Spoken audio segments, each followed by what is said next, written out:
She had written checks that moved markets, fired executives without blinking, and stood in rooms where presidents asked for her opinion. But the night a stranger looked her dead in the eyes, in her ballroom, at her event, and told her to be quiet and follow him, she did it, without hesitation, without condition, and it destroyed every wall she had spent 30 years building. This is the story of Vanessa Hale and Mason Reed, two people who had already saved each other once without knowing it, and were about to do it again in ways neither of them was prepared for. Drop your city in the comments right now. Let's see how far this story travels.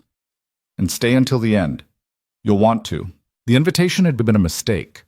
Not in the criminal sense, not in the dramatic sense, just in the small, humiliating way that certain things happen to people who are already running on empty.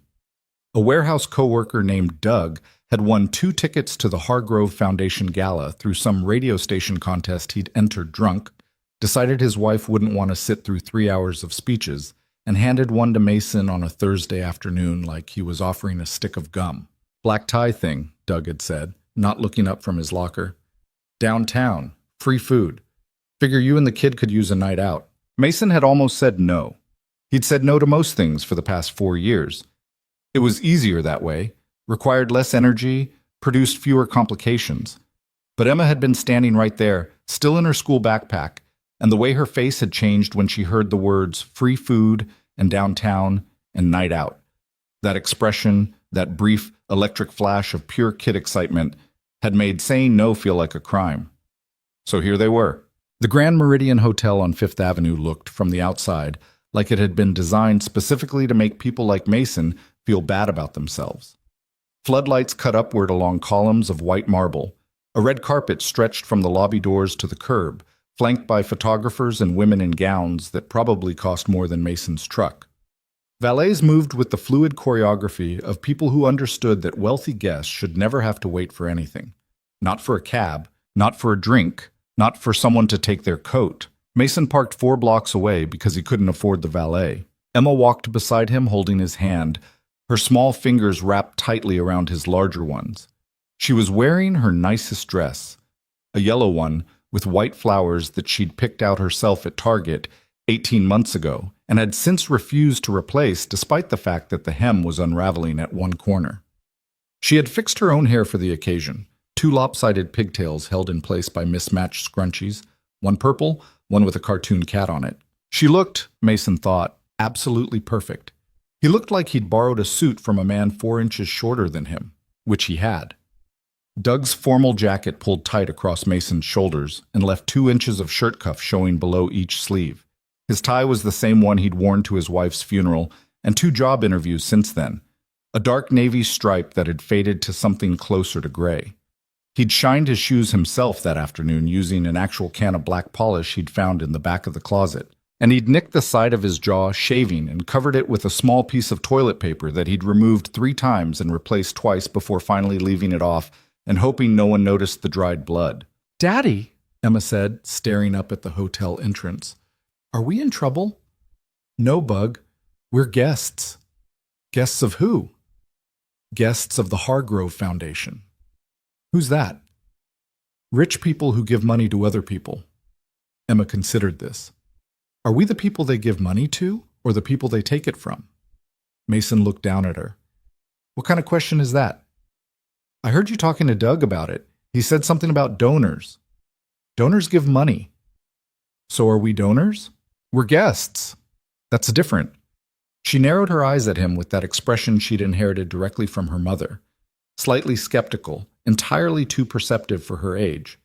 "Do we have to give any money?" "We don't have any money, so no." "Good," Emma said, and marched forward toward the entrance like she owned it. Don't. The inside of the Grand Meridian was, in the most literal sense, the most beautiful room Mason had entered in years. He used to attend hospital galas in another life, fundraising events for the pediatric unit, research dinners, the annual charity auction that Dr. Harlan used to drag the whole department to every February. But that was before. That was when he wore suits that fit and had a wife to straighten his tie, and a title that gave him permission to be in rooms like this without feeling like a fraud. Now he stood just inside the main ballroom entrance and felt the specific social pain of a man who understood exactly how out of place he was. The room was enormous. High ceilings hung with cascading crystal chandeliers that threw fractured light across hundreds of guests in formal wear. Round tables draped in white linen filled the center floor, each one decorated with tall floral arrangements that Mason guessed cost more than a week of his groceries. Waitstaff moved through the crowd carrying silver trays of champagne and small appetizers. A string quartet played somewhere near the far wall, nearly drowned out by the low, rolling hum of wealthy conversation. Emma pressed herself against his leg. "It smells like flowers," she whispered. "It does." And something else. "Money," Mason said, and immediately regretted it because Emma repeated it loudly enough for a woman in a silver gown nearby to glance over with raised eyebrows. Mason offered a tight smile and steered Emma firmly in the opposite direction. They found seats at a table near the back, not specifically assigned to them, but clearly the table where you put the guests who didn't quite fit with the others. There was a retired school teacher named Dolores who'd won a raffle, a young couple from New Jersey who seemed as confused as Mason about why they were there, and a heavy-set man named Gerald, who turned out to work in the hotel's maintenance division and had been strongly encouraged by his manager to attend as part of the staff appreciation gesture. Gerald shook Mason's hand and immediately said, "Open bars in the back. I already checked." "Good to know," Mason said. Emma ate 2 bread rolls and a plate of something that turned out to be scallops, which she announced were weird but okay. She drew pictures on the back of the program using a pen she'd pulled from Mason's jacket pocket without asking. She asked Dolores 17 questions about her cats. She kicked her feet against her chair legs in a rhythmic pattern that was not quite loud enough to be a problem, but was absolutely constant. Mason drank water and watched the room. He'd spent a lot of years learning how to be somewhere without really being there, how to hold himself still and quiet, while the world moved around him. It was something he'd developed during the worst stretch, the 18 months when Sarah was sick, and the world had gone gray and thick, and every day was a series of tasks to complete, rather than experiences to have. You got very good at watching other people love when you were just trying to survive. So he watched. He watched the cluster of men near the bar who talked with the comfortable loudness of people who expected to be overheard. He watched the Foundation's director work the room with handshakes and practiced laughs. He watched the waitstaff with the particular attention of someone who had worked service jobs, the way they managed their trays, the slight tension in the shoulders of the ones who'd been on their feet for 4 hours already. And then, without quite meaning to, he noticed the woman. She was standing at the far end of the room near a set of tall windows, not mingling, not working the crowd, just standing there with a glass of water. Not champagne, he noticed, looking out at the skyline beyond the glass. She was wearing a dark green dress that probably had a designer name Mason wouldn't recognize, and her hair was pulled back in a way that looked effortless, but definitely wasn't. She wasn't smiling. She wasn't performing. She was just there, watching the room the same way he was watching it. He would have noticed her regardless. She was striking in a way that didn't require effort. But what actually caught his attention was the expression on her face. She looked exhausted in the way that sleep couldn't fix. He recognized that look. He'd seen it in the mirror for 3 years. He looked away. Emma had finished drawing and was now examining the centerpiece flowers with intense scientific interest, gently pressing one finger against a petal and then pulling it back. "Is it real?" she asked him. "Probably. How can you tell?" "The edges aren't perfect. Real things are never completely perfect."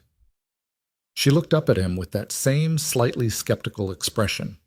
"You're real, and you're pretty perfect." Mason blinked. The unexpected sincerity of it caught him completely off guard, the way Emma's honest moments sometimes did, just walking up and landing like a small, perfect punch right in the center of his chest. He cleared his throat. "I'm very far from perfect, Bug." "That's what I mean," she said, and went back to examining the flowers. He was still smiling about that when Emma went quiet in a way that was wrong. Not the comfortable quiet of a child engrossed in something interesting.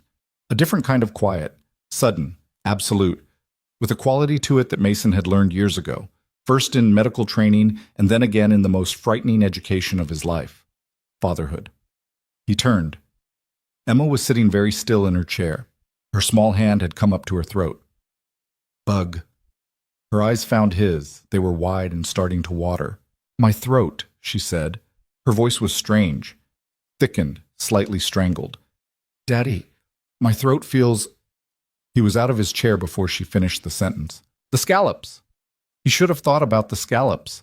Emma had a shellfish allergy that had been flagged as moderate in her pediatric records, which meant manageable with caution, not the severe kind, except that the definition of moderate had apparently just shifted tonight because the way Emma's lips were beginning to swell and the wet, labored sound of her breathing were not moderate things. He had her standing, his hands on her face, checking her airway in the automatic muscle memory way that never fully left certain kinds of training. Her color was still okay, not blue, not gray, but the hives were already rising on her neck, and her eyes were wet with fear that she was working very hard not to express as panic. I've got you, he said, low and steady. You hear me? I've got you. I need you to breathe slowly. In through your nose, out through your mouth. Can you do that? She nodded, eyes locked on his. Good. Keep doing that. He turned, scanning the room. Does anyone have an epinephrine auto-injector? EpiPen? The table went still. Gerald blinked. Dolores pressed a hand to her chest. The couple from New Jersey looked at each other. I need an EpiPen, Mason said, louder now, enough to turn heads at the surrounding tables. My daughter is having an allergic reaction. Does anyone have epinephrine? A murmur moved through the nearby crowd. Someone said something about finding the event coordinator. Someone else suggested calling 911. A waiter appeared looking uncertain, and Mason turned to him with the precise, controlled authority he used to deploy in emergency situations, the tone he'd spent years developing and then thought he'd lost. Not loud, not frantic, but absolutely clear and completely non-negotiable. Get me your event medical kit, right now. Don't ask anyone. Go. The waiter went. Emma was breathing harder. She reached up and found Mason's forearm and held on with both hands, her grip tight and trusting, and the combination of that grip and the sound of her struggling and the memories it dragged up.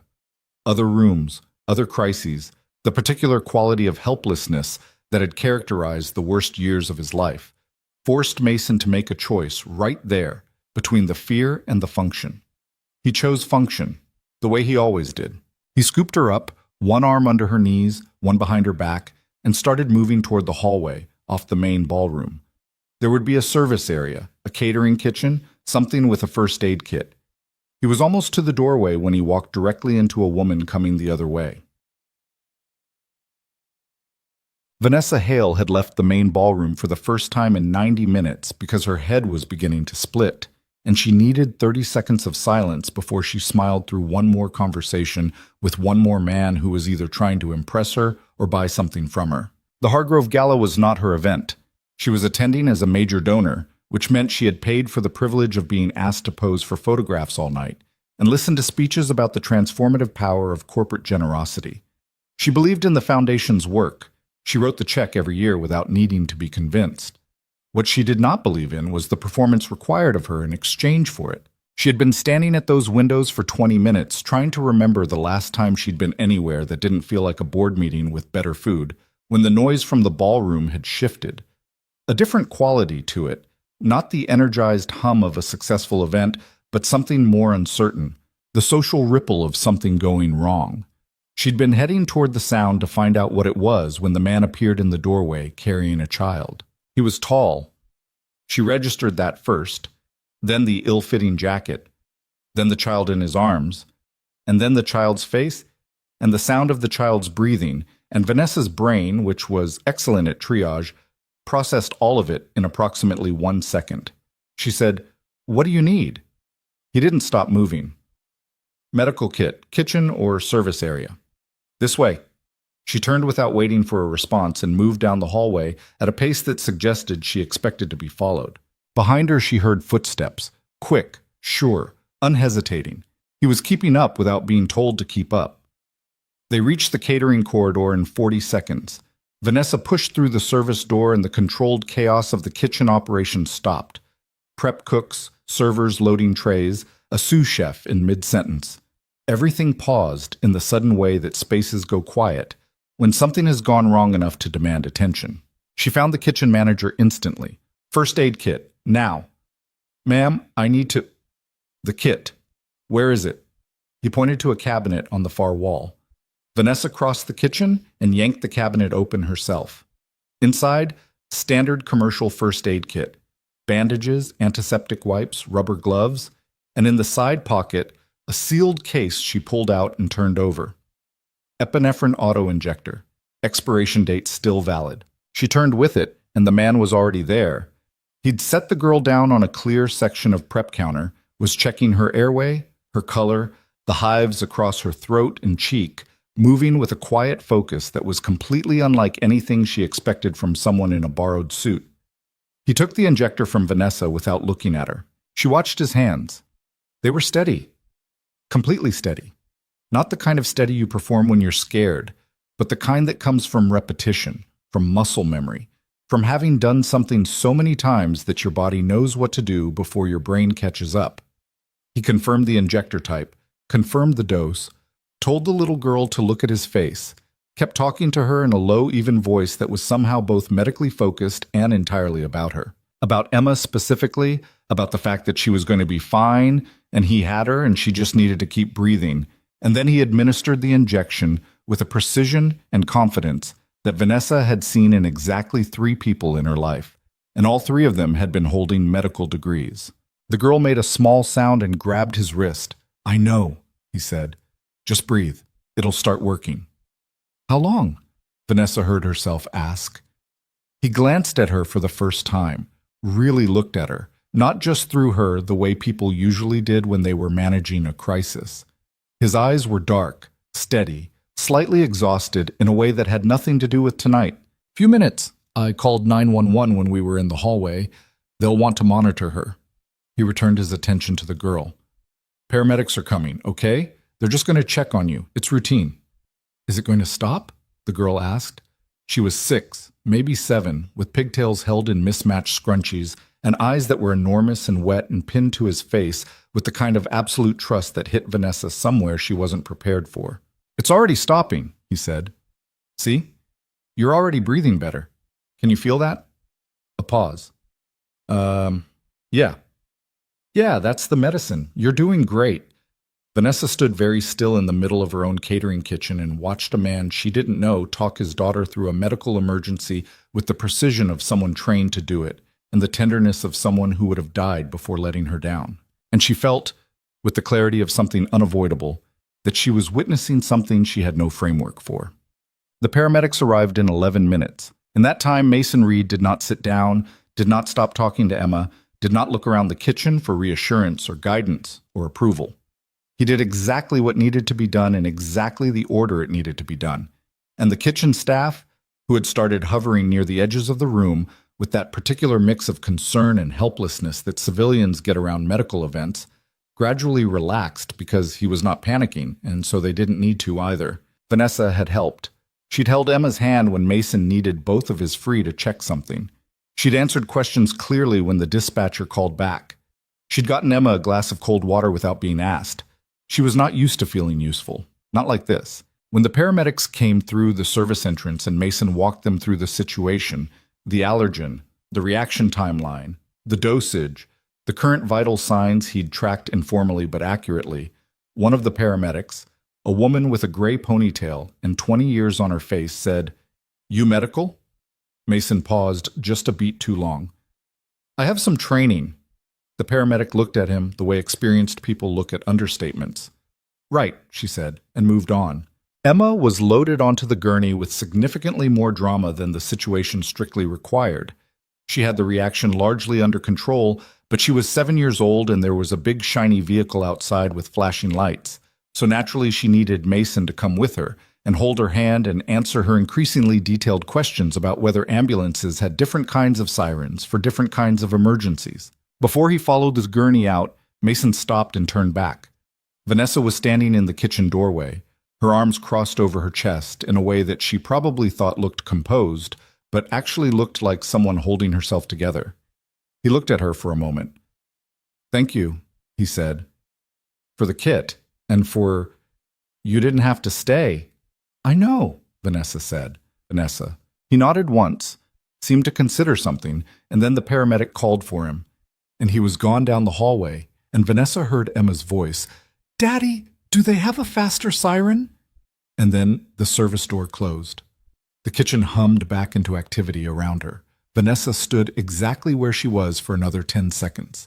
Then she turned to her assistant, Priya, who had materialized silently at her shoulder with the specific competence of someone who had worked for Vanessa Hale for 4 years and knew exactly when to appear. "Find out who he is," Vanessa said. "The man with the child?" "Yes." Priya made a note. "Do you want to know why you want to know?" "No." Priya made another note. "Okay." The hospital let Emma go home after 4 hours. She had recovered with the resilience of the young and the constitutionally dramatic. By the time Mason was signing discharge paperwork, Emma was sitting upright on the exam table eating crackers from a little hospital snack bag and telling the attending nurse the entire plot of her favorite movie in significant detail. The nurse was a good sport about it. Mason sat in the plastic chair beside the exam table and felt the exhaustion come down on him like a physical weight, the particular come down of adrenaline, the way your body, which has been operating at emergency pitch for hours, suddenly remembers that it's tired and hasn't eaten a full meal since this morning. His hands were finally shaking a little now that he could let them. He looked at them for a moment. The slight tremor in his fingers, the dried nick on his jaw, the 2 short cuffs of Doug's jacket, and thought about what the paramedic had said. "You medical?" "I have some training." He'd said that sentence so many times over the past few years that it had started to sound true to him. It was technically accurate. He had training. What he'd chosen to do with it, what he'd walked away from, what he'd buried, was another category entirely. "Daddy," Emma said, mouth full of crackers. "Don't talk with food in your mouth." She swallowed. "Are you sad?" "No." "You look sad." "I'm tired." She studied him with the unflinching assessment of a child who had been paying close attention to her father's face her entire life. "Tired sad or just tired?" He looked at her for a long moment. "Just tired," he said. She went back to her crackers, apparently satisfied. After a moment, she said, "That lady was nice." "Which lady?" "The one in the green dress who held my hand." Mason said nothing. "She had cold hands," Emma said, "but she held my hand anyway for a really long time. And she talked to me. She didn't do the thing adults do where they talk about you to other people like you can't hear them." "That's good. Do you know her name?" "No." Emma finished her cracker and folded the wrapper carefully in half.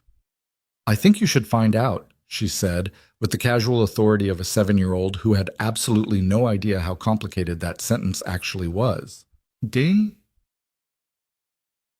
3 miles away, in the back of a car moving quietly through the late-night streets of a city that never fully went quiet, Vanessa Hale was looking at her phone. She didn't sleep well under the best circumstances, and tonight was not the best circumstances. She'd returned to the gala long enough to have the necessary conversations, sign the necessary checks, accept the photograph requests with the expression she'd spent 15 years perfecting, present enough to satisfy, distant enough to protect. And then she'd excused herself and sat in the back of her car and watched the city go past and thought about a man's hands. Steady hands. She thought about the way he'd spoken to his daughter, not in the oversimplified register that some adults used with children, as if they required everything translated, but directly.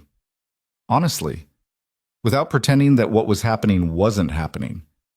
She thought about the way he'd looked at her when he said thank you, like he was actually seeing her, not Vanessa Hale of Hale Energy, not the billionaire donor founder CEO, but just whoever was standing in that kitchen doorway. She didn't know what to do with that. She was not, historically, a woman who didn't know what to do. She had built a billion-dollar renewable energy company from a research concept in 2 years of 17-hour days. She had negotiated federal contracts and out-negotiated companies 3 times her size. She made decisions quickly and correctly and didn't waste time on ambivalence because ambivalence was expensive. But she had been standing at those windows tonight thinking about how she couldn't remember the last time she'd been somewhere that felt real. And then a man had walked into a doorway carrying his daughter, and something had shifted, and she couldn't put her finger on what had shifted, and it was bothering her. Her phone buzzed. Priya had sent a file. She opened it. The name at the top was Mason Reed, she read. And by the time the car reached her building, she had read the whole thing twice. And the thing that had shifted further, and it wasn't what she'd expected to find. And she was not quite as good at composure as she usually was. She stared at the ceiling of her bedroom for a long time. Not because of the resume, not because of the career, the talent, the unambiguous documentation of a brilliant mind that had walked into oblivion because it loved someone too much. Not because of the grief or the debt or the 4 years of warehouse shifts and handyman jobs that followed a decade of surgical training. She stared at the ceiling because of one photograph in the file, a press clipping from a mountaineering incident 8 years ago. A rescue near the summit of a trail she recognized immediately. She'd been on that trail, she'd been on that mountain, and she'd fallen, and there had been a storm, and she'd been pulled out by a young doctor who happened to be on his first post-residency vacation, and she'd been airlifted out before she could get his name, before she could do anything except barely hold on to consciousness, while someone calm and steady and sure talked her through hypothermia and a broken wrist, and the particular terror of realizing you might not get out. She tried to find him, afterward, informally. The way you try to find someone when you're not sure how much you actually want to find them. She hadn't. The face in the press clipping was younger, unlined by what the years had brought, smiling at a friend's camera during a hike. But it was unmistakable. It was his face. Vanessa Hale put her phone down on the nightstand. Outside her window, the city hummed and pulsed and continued being itself, indifferent and enormous. She had been saved twice. By the same person. Years apart. Once in the mountains. Once in a kitchen. She lay in her expensive bed in her empty apartment, and for the first time in a very long time, Vanessa Hale was afraid of something she couldn't control, budget, or schedule. She was afraid of what she was going to do next. Priya Sharma had worked for Vanessa Hale long enough to know when something was off. It wasn't dramatic. Vanessa didn't slam doors or raise her voice or do any of the things that powerful people in movies did when they were rattled. She just went slightly quieter than usual, slightly more precise, responded to emails faster than necessary, as if staying busy enough could crowd out whatever was occupying the background of her mind. Monday morning after the gala, Vanessa arrived at the office 12 minutes before anyone else, which was not unusual. What was unusual was that when Priya brought the morning briefing at 7:45, the coffee on Vanessa's desk was still full and cold, and Vanessa was sitting with her hands flat on the surface of her desk, not looking at the 8 open tabs on her computer screen, not reading the document in front of her, just sitting. Priya set the briefing folder down quietly. "Good morning. Did you finish the file on Mason Reed? I sent it Saturday night. I want more." Priya sat down in the chair across from the desk, which she did only when she needed to ask a clarifying question rather than just execute an instruction. More specifically or more broadly? Vanessa finally looked up. There were shadows under her eyes that weren't usually there. Everything. His medical career, why he left, the specifics of the debt, where he works now, his daughter's medical history if it's accessible. She paused. And there was an incident 8 years ago, a mountain rescue near Ridgeline Pass. I want documentation. Priya wrote it down. Any reason I should know about for the Ridgeline Pass piece? No. Okay. She stood, then stopped. Vanessa, is this a business interest or a personal one? The silence lasted about 4 seconds, which for Vanessa was essentially an eternity. Does it matter? Vanessa said. It matters in terms of how I document the research and whether legal needs to be aware. It's personal, Vanessa said, in the tone of someone pulling a splinter out, brief, controlled, slightly pained. Keep it off the formal record. Priya nodded and left without pushing it further, because 4 years had taught her exactly where the line was. Vanessa returned to looking at her hands on her desk. She had not slept particularly well. She'd lain in her enormous bed in the enormous apartment that she'd bought because the realtor told her the square footage was an investment, and she'd stared at the ceiling and replayed things she should have been too rational to dwell on. The sound of a child struggling to breathe, the steadiness of a man's hands, a press clipping with a face she recognized across 8 years and a mountain. She was not a person who dwelled. She was not a person who circled back over things she couldn't change or control. She was a person who identified the available options, evaluated them by probability of success and cost-benefit analysis, selected the best one, and executed. That process had made her very wealthy and very effective, and as a side effect, she'd mostly stopped examining, very alone. She opened the file Priya had sent. She read it again. All of it. Mason Allen Reed. Born 32 years ago in a mid-sized city in Ohio to parents who were both teachers. Graduated top of his class in high school. Full academic scholarship. Medical school at 23, surgical residency at 27, pediatric surgery fellowship completed at 30. His evaluations from the fellowship were the kind of thing that got framed and hung in hospital corridors. Not just technically gifted, but instinctively good with children, with the specific ability to stay calm in situations that broke other residents. One attending had written in a formal evaluation, "Rarely encounter someone who was made for this." Reed was made for this. Then the narrative broke. His wife's name was Sarah. She'd been 31 when the diagnosis came, a rare and aggressive form of cancer that hit fast and moved faster. There had been treatment for a while. There had been hope for a while, the fragile kind that you build carefully and try not to look at too directly in case it collapses under the weight of your attention. There had been a little girl, Emma, born 2 years before the diagnosis, which meant Emma had been 3 when the world started falling apart and 5 when it finished the job. Mason Reed had taken a leave of absence from his fellowship program 6 months after the diagnosis, citing family circumstances. The program director's note in the administrative file said, "Reed requested indefinite leave. We hold the position, but I don't expect him to come back. He was the best we had, and he's going to disappear into this, and we won't be able to stop him." Slightly unprofessional for an official document. The kind of thing you wrote when you were genuinely mourning something. The leave became permanent 14 months later. After that, the professional record simply stopped. What replaced it was a different kind of documentation. Tax records, lease agreements, employment stubs from a logistics warehouse, an LLC filing for a handyman service that appeared to serve primarily elderly and low-income clients in the western part of the city. He charged, Priya had noted in a dry addendum to the file, significantly below market rate. Several of his recurring clients appeared to be people who couldn't have afforded anyone else. Vanessa had read that detail 3 times over the weekend. She read it again now. The debt was substantial. Medical bills, the kind that accumulate when you're fighting something unfightable, and you keep trying anyway because the alternative is giving up, and you are constitutionally incapable of giving up. Exactly the kind of debt that follows people for decades, that rearranges the entire geometry of a life, that turns a man who was supposed to be saving children's lives in a hospital into a man checking pallets in a warehouse at 2 in the morning. She closed the file. Outside her office window, the city was doing its ordinary morning thing, taxis and pedestrians and the distant sound of construction. Entirely indifferent to the fact that somewhere on the west side of it, a man who had saved her life twice was working jobs designed for people without options. She picked up her phone and called someone she hadn't called in 3 years. Dr. James Whitfield picked up on the second ring, which probably meant he was still in his office before rounds.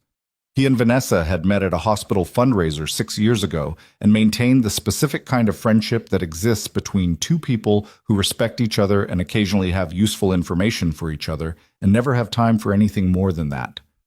"Vanessa," he said, "what time is it?" 7:50. "Is something wrong with you medically?" "No." "Then why are you calling me before 8 in the morning?"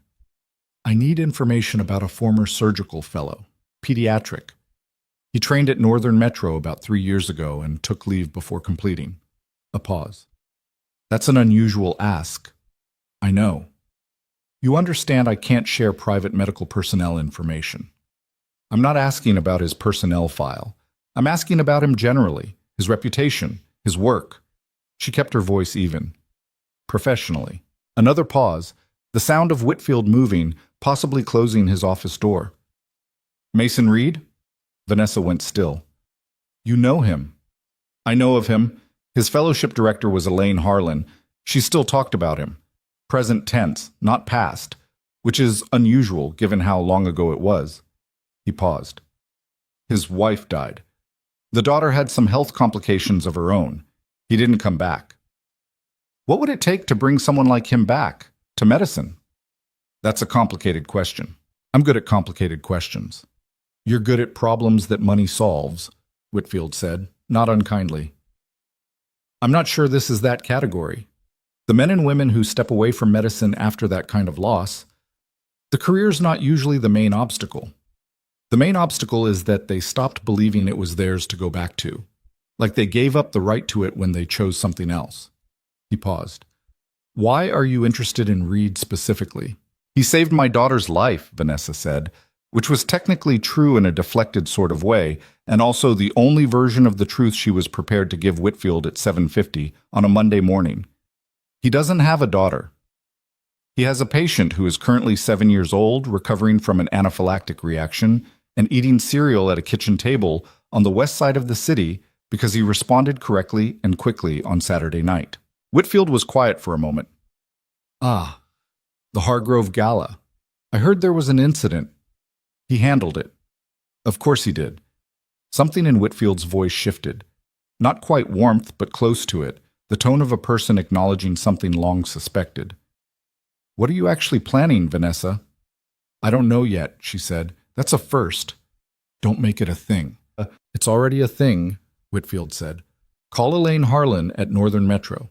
If you want to understand what Mason Reed was and what he could be, she's the one to talk to. He hung up before she could respond.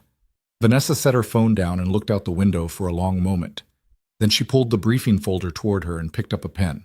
She still didn't know exactly what she was planning, but she was excellent at doing the work first and understanding her reasons later.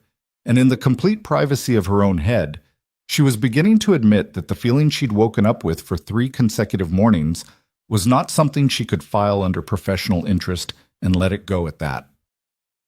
She found him on a Wednesday. Not because Priya had tracked him down.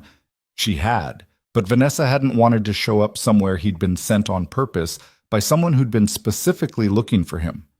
She found him the other way, by putting herself in the same neighborhood at the same time and letting the city do its work. The west side of the city at noon on a Wednesday was a specific kind of place, the kind that didn't show up in magazine profiles or development pitches, corner stores and laundromats, a park where old men played chess regardless of the weather, a row of apartment buildings that had been built in the 1970s and maintained only to the degree necessary to avoid formal code violations. Vanessa Hale, who owned a penthouse apartment in one of the most expensive zip codes in the city, had no reason to be standing on this sidewalk.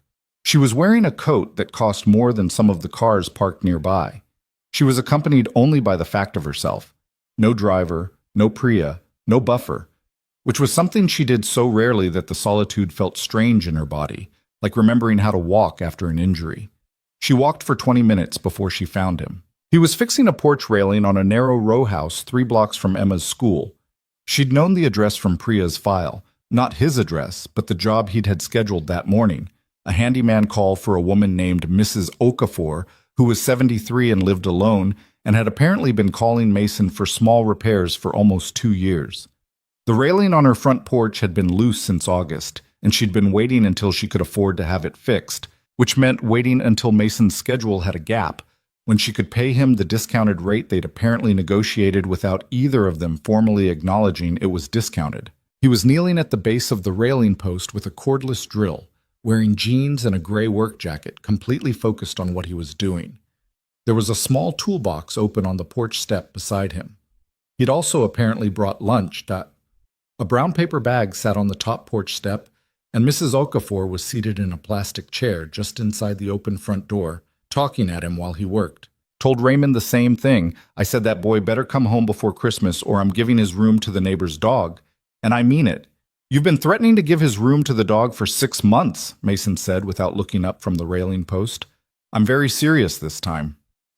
You're always very serious. Don't you take that tone. What tone?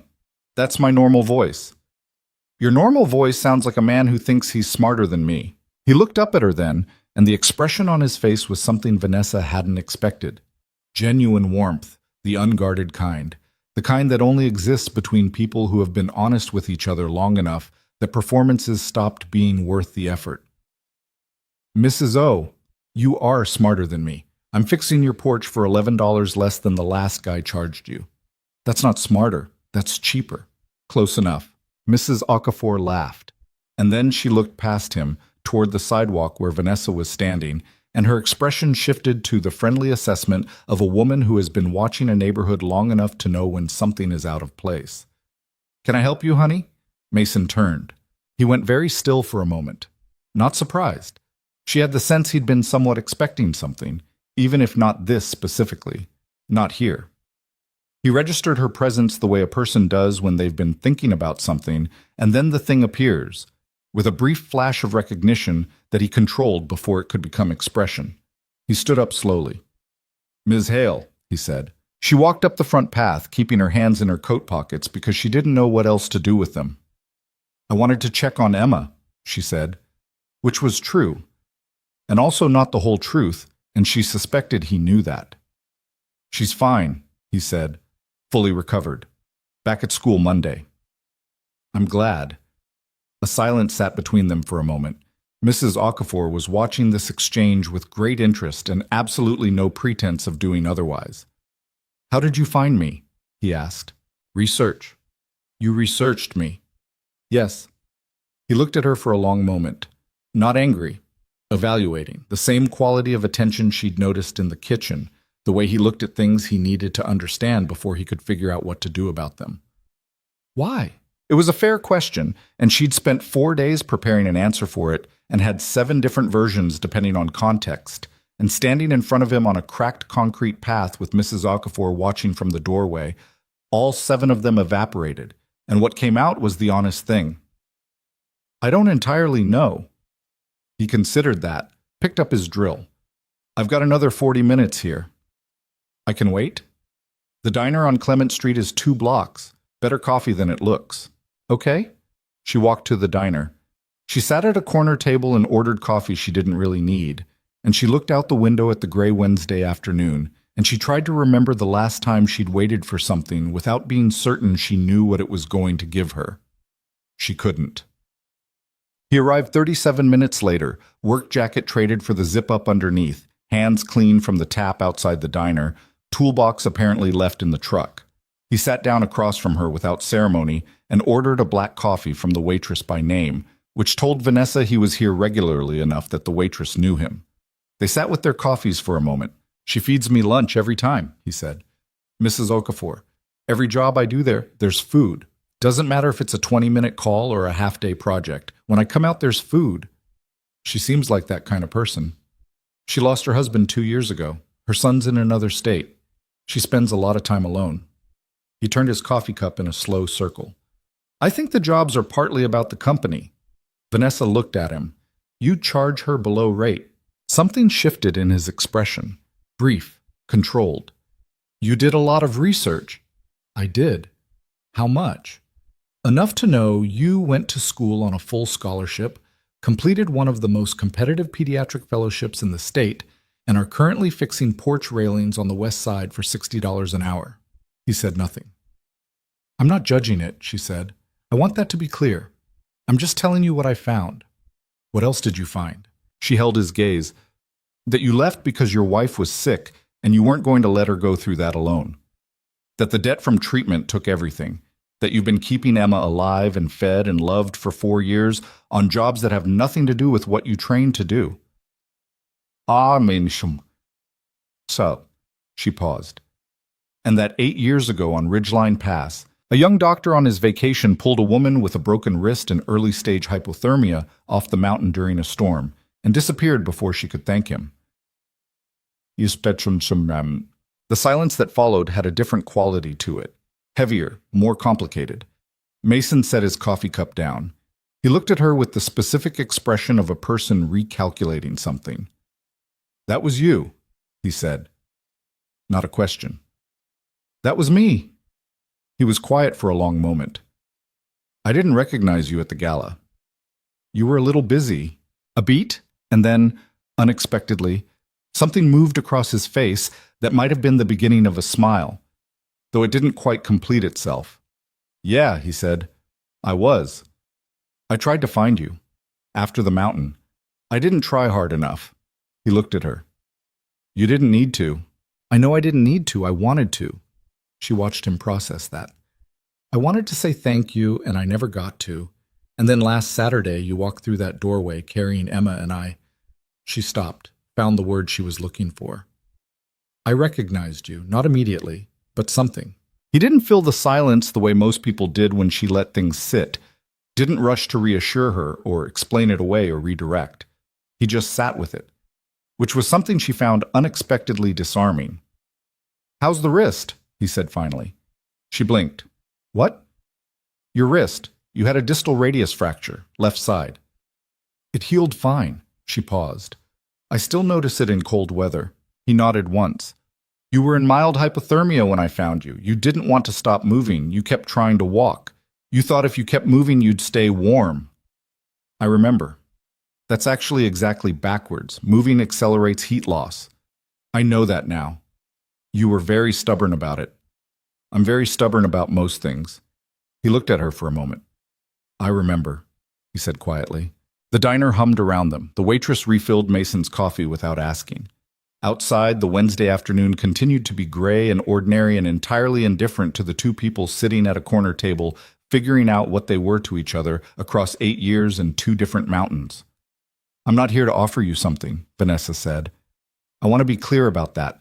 I'm not here to fix something or write a check or I'm just here because I couldn't not come." He looked at her for a long time. "Okay," he said. "Okay as in you believe me, or okay as in you're deciding whether to believe me?" "Okay as in both," he said. "I've had people try to offer things before, after Sarah. People who meant well and led with money because that's what they had, and they didn't know what else to give. It's uncomfortable being a project." "I imagine so." "So if this turns into that, I'll tell you," she said, "before it does. I'm not good at a lot of things, but I'm direct. Your reputation suggests that's accurate." "You looked me up." "After the gala, yes." "What did you find?" He picked up his coffee. "That you built something genuinely significant from scratch. That you're harder on your employees than you need to be.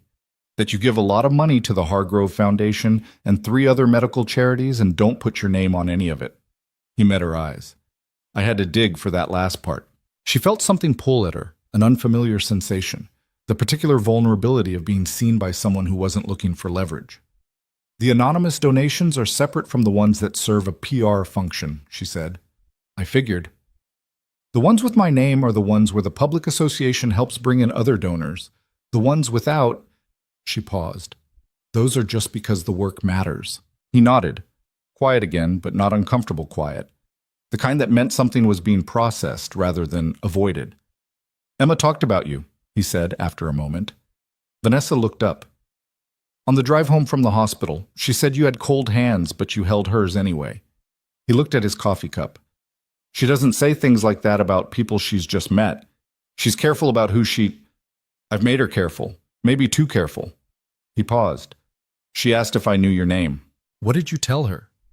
"That I didn't." "You do now." "I do now," he agreed.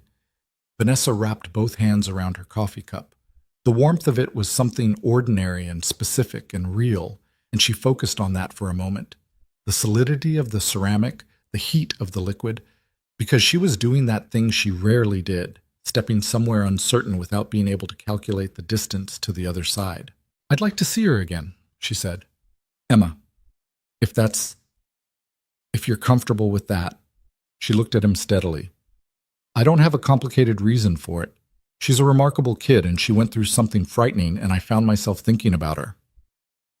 Mason looked at her for a long time. She could see him doing the work, not performing suspicion, not performing openness, just actually thinking it through, weighing it, being honest with himself about what he felt about it. "Saturday," he said finally. "We go to the farmer's market on Clement Saturday mornings. Emma's obsessed with the honey stand. She spends most of her allowance on little jars of honey and then barely uses them." Something crossed his face, not quite a smile, but adjacent to one. "She has 11 jars in the pantry. I'm not entirely sure why she keeps buying them. Maybe she just likes having them. Maybe." He looked at her. "You could come, if you want to see how normal people spend a Saturday morning." "I don't know how normal people spend a Saturday morning," Vanessa said honestly. "No," he said. "I didn't think you did." No. She went to the farmer's market.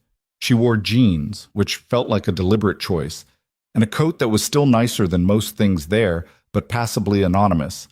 And she arrived 7 minutes after they'd agreed because she'd sat in her car for 6 minutes trying to understand why she was nervous, and concluded she wasn't nervous in the way she recognized. She was nervous in the way that meant something was real. Emma saw her first. She was standing at the honey stand, holding a small jar up to the light, with the intense focus of a scientist examining a specimen, and she turned and spotted Vanessa, and her face did something that Vanessa was not prepared for. She smiled. Not the polite smile of a child who'd been coached to be friendly toward adults, just immediate, uncalculated delight. The smile of someone who is genuinely happy to see you. "You came," Emma said. "I said I would. Adults say things sometimes and then don't." "I know, I came anyway." Emma looked at her for a moment with those large, assessing eyes, and then held out the jar. "What do you think? Clover or wildflower?" Vanessa looked at the two small jars in Emma's hands. "What's the difference?" "Clover is sweeter. Wildflower is more complicated. It tastes like more than one thing." "Wildflower," Vanessa said. Emma considered this with great seriousness. "That's what I thought too." She turned back to the stand. Mason appeared at Vanessa's shoulder with 2 cups of coffee from a cart near the entrance. He held one out to her. "She's been here 20 minutes already," he said. "She has a whole system." "I can see that." "She ranks them every week. Last week Clover was first, week before Lavender. It changes." They stood side by side, watching Emma conduct her honey assessment with the focused efficiency of someone who took her work seriously. The market was busy. Families, older couples, a group of college students loudly debating the price of tomatoes. Ordinary Saturday morning sounds and smells, coffee and bread, and the specific green smell of cut flowers from the florist booth. Vanessa hadn't been to a farmer's market in years. She couldn't remember the last time she'd been somewhere with no agenda, nowhere to be, nothing to evaluate except whether the clover honey was better than the wildflower. "She's extraordinary," Vanessa said quietly. Mason said nothing for a moment. "She's a lot like her mom," he said finally, and the sentence carried the specific weight of things said simply because the complicated versions would take too long. Vanessa didn't offer condolences or fill it with reassurance. She just nodded. They drank their coffee and watched Emma negotiate the purchase of a wildflower honey jar with a seriousness that suggested she was finalizing a merger. And the morning went on around them, ordinary and unhurried, and at no point did Vanessa think about her inbox or her board or the quarterly projections. And that was, she realized, genuinely unusual. Emma looked back at them over her shoulder. "Are you two going to just stand there the whole time?" she called. "Yes," Mason said. "That's boring." She waved them forward. "Come on, there's a bread person, and they have the good kind with the seeds on top." Mason glanced at Vanessa. Something in his expression had shifted slightly. Relaxed, maybe, or just less guarded than it had been at the diner. Not fully open, but the door was no longer completely closed. "Come on," he said. "She won't let up until you've tried the bread." "Is it good?" "It's very good," he said. "That's the problem. Once you know about it, you can't go back to regular bread." "That sounds like a metaphor." He looked at her. Something crossed his face that was this time definitely the beginning of a smile. "It's bread," he said. "Don't read into everything." Vanessa followed them down the market aisle, and Emma grabbed her hand without asking as they wove through the crowd and the familiarity of it. The casual, unconsidered trust of a child who had decided you were safe moved through Vanessa like something she didn't have a word for and didn't try to name. She just held the small hand and walked forward. That was enough. For now, it was more than enough. 2 blocks away and 2 weeks later, in a corner office at Northern Metro Hospital, Dr. Elaine Harlan set down the phone after a 10-minute conversation with Vanessa Hale and sat very still for a long moment. Then she opened her desk drawer, pulled out the file she kept there, the one with the fellowship evaluations, the ones she'd never thrown away, and placed it on her desk. Rarely encounter someone who was made for this. Reed was made for this. She'd written that line 3 years ago and believed every word of it, and then watched it walk out the door and told herself there was nothing she could do. Maybe there was something she could do now. She picked up her own phone and dialed a number she'd been sitting on for a long time. It rang twice. A man answered, tired sounding, slightly cautious. The voice of someone who'd learned to be careful about unexpected calls. "Dr. Reed," she said. "This is Elaine Harlan. I know it's been a while." She paused. "I think it's time we talked." The phone call from Elaine Harlan lasted 43 minutes. Mason knew this because he'd checked the time when he answered, habit from years of tracking every hour against what it cost or produced. And he checked it again when he finally set the phone down on the kitchen counter and stood there with his hand still on it, not quite ready to let go of the object that had just delivered something he hadn't known how to ask for and wasn't sure he deserved. Emma was asleep. It was 9:30 on a Tuesday night, and the apartment was quiet in the specific way it got after she went to bed. The ambient hum of the refrigerator, the distant sound of a neighbor's television through the wall, the creak of the building doing its old building things. Mason had been washing dishes when the call came in, and the sink was still running, and he reached over now and turned it off. He stood in the silence. Elaine Harlan had not opened with pleasantries, which he'd appreciated. She'd opened with, "I should have called sooner. I want you to know I'm aware of that." And then she'd waited, in the way of someone who had earned the right to wait by acknowledging the thing first. He'd said, "Why didn't you?" She'd been quiet for a moment. "Because I didn't know what to say. And because I thought you needed time. And if I'm honest, because the program lost something when you left, and it was easier not to look directly at that." It was the most honest thing a former supervisor had ever said to him, and it had the disorienting effect of making him slightly more angry and significantly more disarmed at the same time. They had talked about Sarah, not in detail, not with the clinical distance that people sometimes deployed around grief to make it manageable from a polite conversation, but in the plain, factual way of two people who understood that some things just happened, and the only honest response was to acknowledge the weight of them. Elaine had known, professionally. She'd processed the leave request, but she'd never asked after, and Mason had never offered, and so the understanding between them had existed entirely in the space of what hadn't been said. She'd talked about the fellowship position, not his old slot, that was filled, obviously, 3 times over in 3 years, but a part-time consulting arrangement that Northern Metro had recently created specifically to address a staffing gap in their pediatric outpatient program. 2 days a week. Manageable hours. A reintegration pathway that didn't require him to immediately step back into the full weight of surgical practice. "It's not what you were," she'd said. "It's a starting point, if you want one." "Why now?" he'd asked. "Because someone reminded me that I had something worth doing, and I was choosing not to do it." He'd known, without asking, who that someone was. He stood in his kitchen for a long time after the call. The dish soap was still on the edge of the sink. Emma's drawings were still on the refrigerator, a new one she'd added yesterday. A picture that was unmistakably of 3 people, 2 tall and 1 small, standing somewhere with something yellow all around them that might have been the farmer's market, or might have been something Emma had constructed purely in the geography of her imagination. He looked at the drawing for a long time. The 3 people had been drawn with the specific artistic priorities of a 7-year-old. Faces large and expressive, bodies secondary, detail given to the things Emma considered important. The small figure, herself clearly, with pigtails indicated by 2 spiky lines, was positioned in the middle. The taller figures flanked her on each side. One had a square jaw Mason recognized as his own artistic representation. The other had dark hair and what appeared to be a coat. He pulled the drawing off the refrigerator and looked at it more closely. Emma had given the tall figure on the right a small detail that he hadn't noticed at first glance.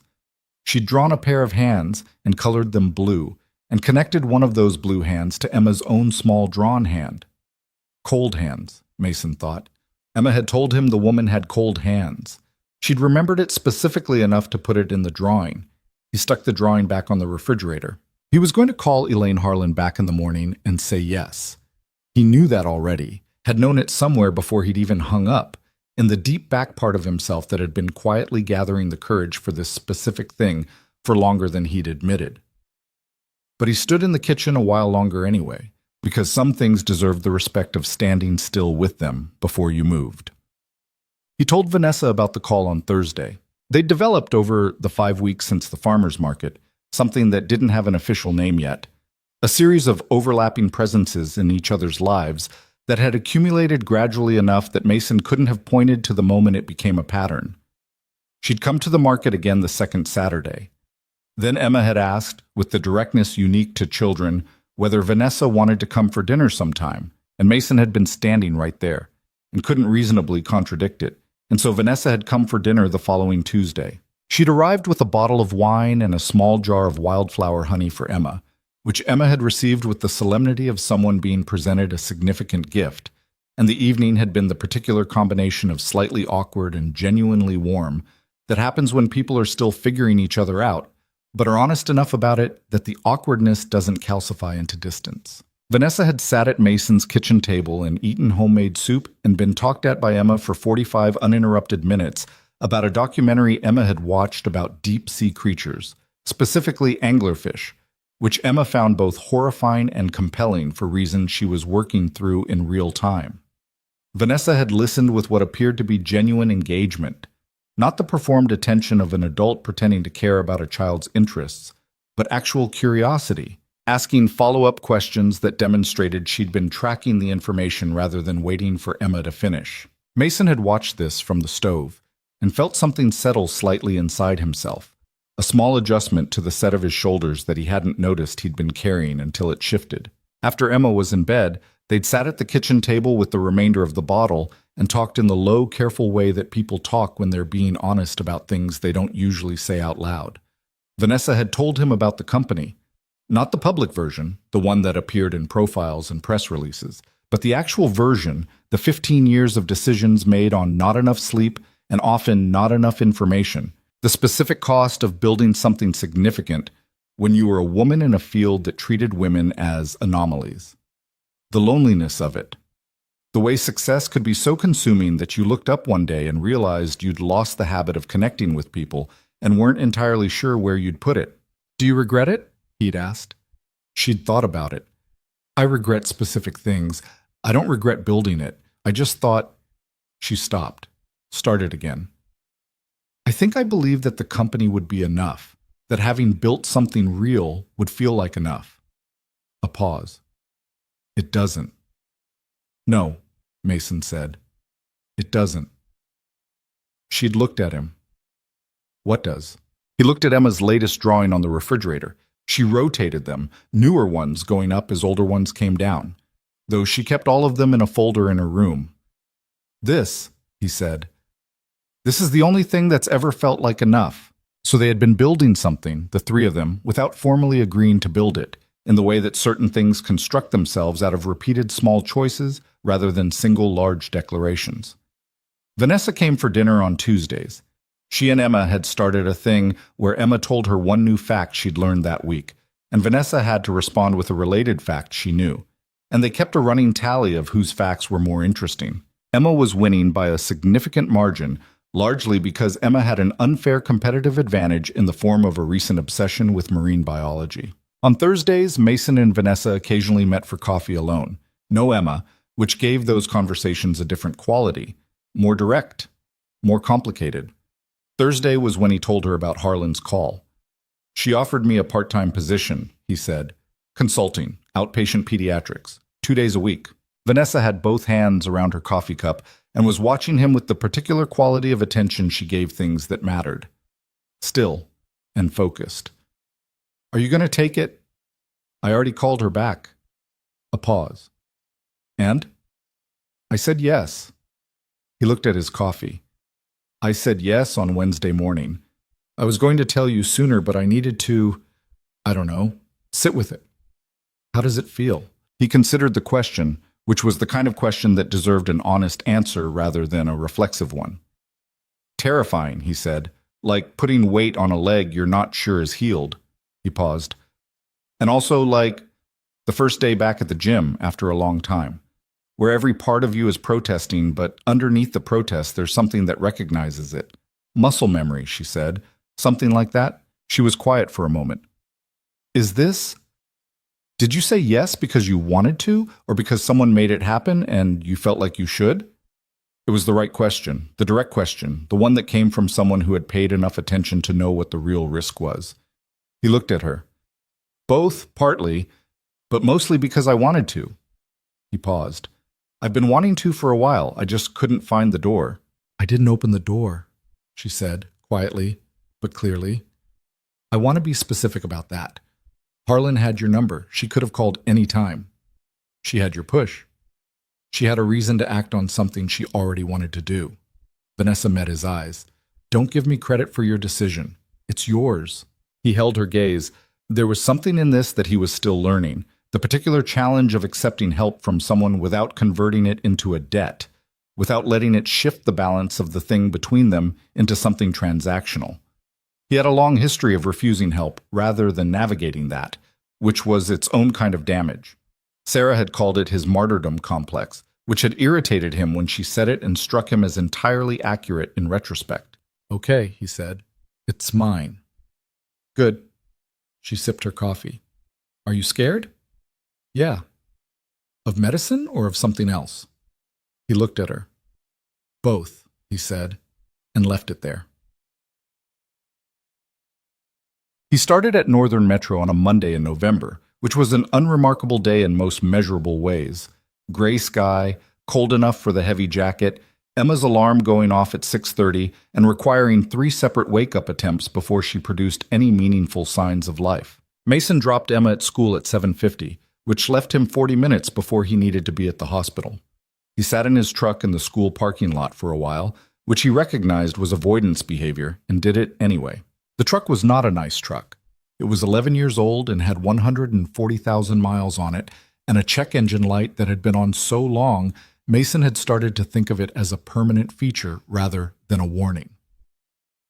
The heater worked on the right side of the cab, but only intermittently on the left. There was a crack in the windshield on the passenger side that he'd been meaning to fix for 8 months and kept not getting to. He sat in the imperfect truck in the gray November morning and thought about Sarah. He did this less than he used to. In the first year, it had been constant, less thought and more presence, the way certain losses occupy your body before they settle into memory. She had been everywhere in the first year, in the way Emma laughed, in the empty side of the bed, in the specific silence of a house where someone used to make noise and doesn't anymore. It had gotten quieter as time went on, which he'd been told was normal and had experienced as both relief and something close to guilt. But he still talked to her sometimes, in the private way of someone who wasn't sure they believed it did anything but did it anyway because the alternative was not doing it. I'm going back, he thought, at the particular quality of silence that he'd learned to aim at her. I know you'd tell me to stop being dramatic about it. I know you'd say it's about time. The crack in the windshield caught the gray morning light. He started the truck and drove to Northern Metro. The hospital smelled exactly the same. That was the thing about hospitals. They had a specific olfactory signature that was partly antiseptic and partly recycled air and partly something harder to name, something that had to do with the proximity of critical things, and it printed itself on your nervous system during training and never fully left. Mason walked through the main entrance and his body knew where it was before his mind had fully confirmed it, already orienting, already moving with a slightly different quality of attention. Elaine Harlan met him in the lobby. She was smaller than he remembered, or he was remembering her wrong. She was a compact woman in her late 50s with short gray hair and the kind of energy that suggested she'd been running at this pace for 30 years and had no plans to slow down. She shook his hand with the directness of someone who didn't perform warmth but had genuine reserves of it. You look good, she said. I look tired, he said. You look like you did 3 years ago. Tired was your baseline. She turned and started walking, clearly expecting him to follow. I'm going to show you the outpatient setup. It's nothing like what you were doing before. We're talking consult-level work, evaluations, follow-ups. You won't be in the OR. I know. Does that bother you? Ask me in a month. She glanced at him as they walked. Fair. They turned down a corridor that Mason recognized from the layout of the building past a nurse's station where 2 people looked up and went back to their work. The team knows you're coming on as a consulting fellow. Nobody knows your full history unless you've told them. I haven't told anyone. Then nobody knows. Fresh context.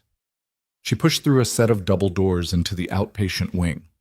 The work is straightforward. Developmental assessments, chronic condition management, some post-surgical follow-up for kids who've been discharged from inpatient. You'll shadow for the first 2 weeks, then run your own patient list with oversight. Mason looked at the ward as they walked through it. The rooms were smaller than inpatient, the energy more dispersed. Parents in chairs beside examination tables, Kids in various stages of the particular tension that hospitals produce in them, that mix of boredom and anxiety and the performance of being fine when things are not entirely fine. He noticed a small girl, maybe 5, sitting on an exam table in a room with the door partly open, drawing something in a notebook while her mother talked to a nurse. Something shifted in his chest. Not grief, not nostalgia, something more immediate than that. Something that recognized a thing it knew. "Okay," he said. Elaine glanced at him. Okay, as in, let's start," he said. "Show me the charts." She looked at him for a moment with the expression of someone who'd been waiting 3 years for this sentence. "Come on," she said, and kept walking. The first weeks were harder than he'd expected and better than he'd feared, which was roughly how most worthwhile things went. The medical knowledge was still there. It didn't leave that kind of training. What required adjustment was the surrounding context, the administrative systems that had changed, the protocols that had been updated, the electronic records platform that was different from what he'd used before and required 3 sessions with a very patient IT specialist named Carlos, who did not make Mason feel bad about being slow with it, which Mason appreciated. There were moments when he felt the gap between what he'd been and what he was now. The particular professional awkwardness of relearning a fluency you'd had and lost. And those moments were uncomfortable in the specific way of things that were necessary rather than optional.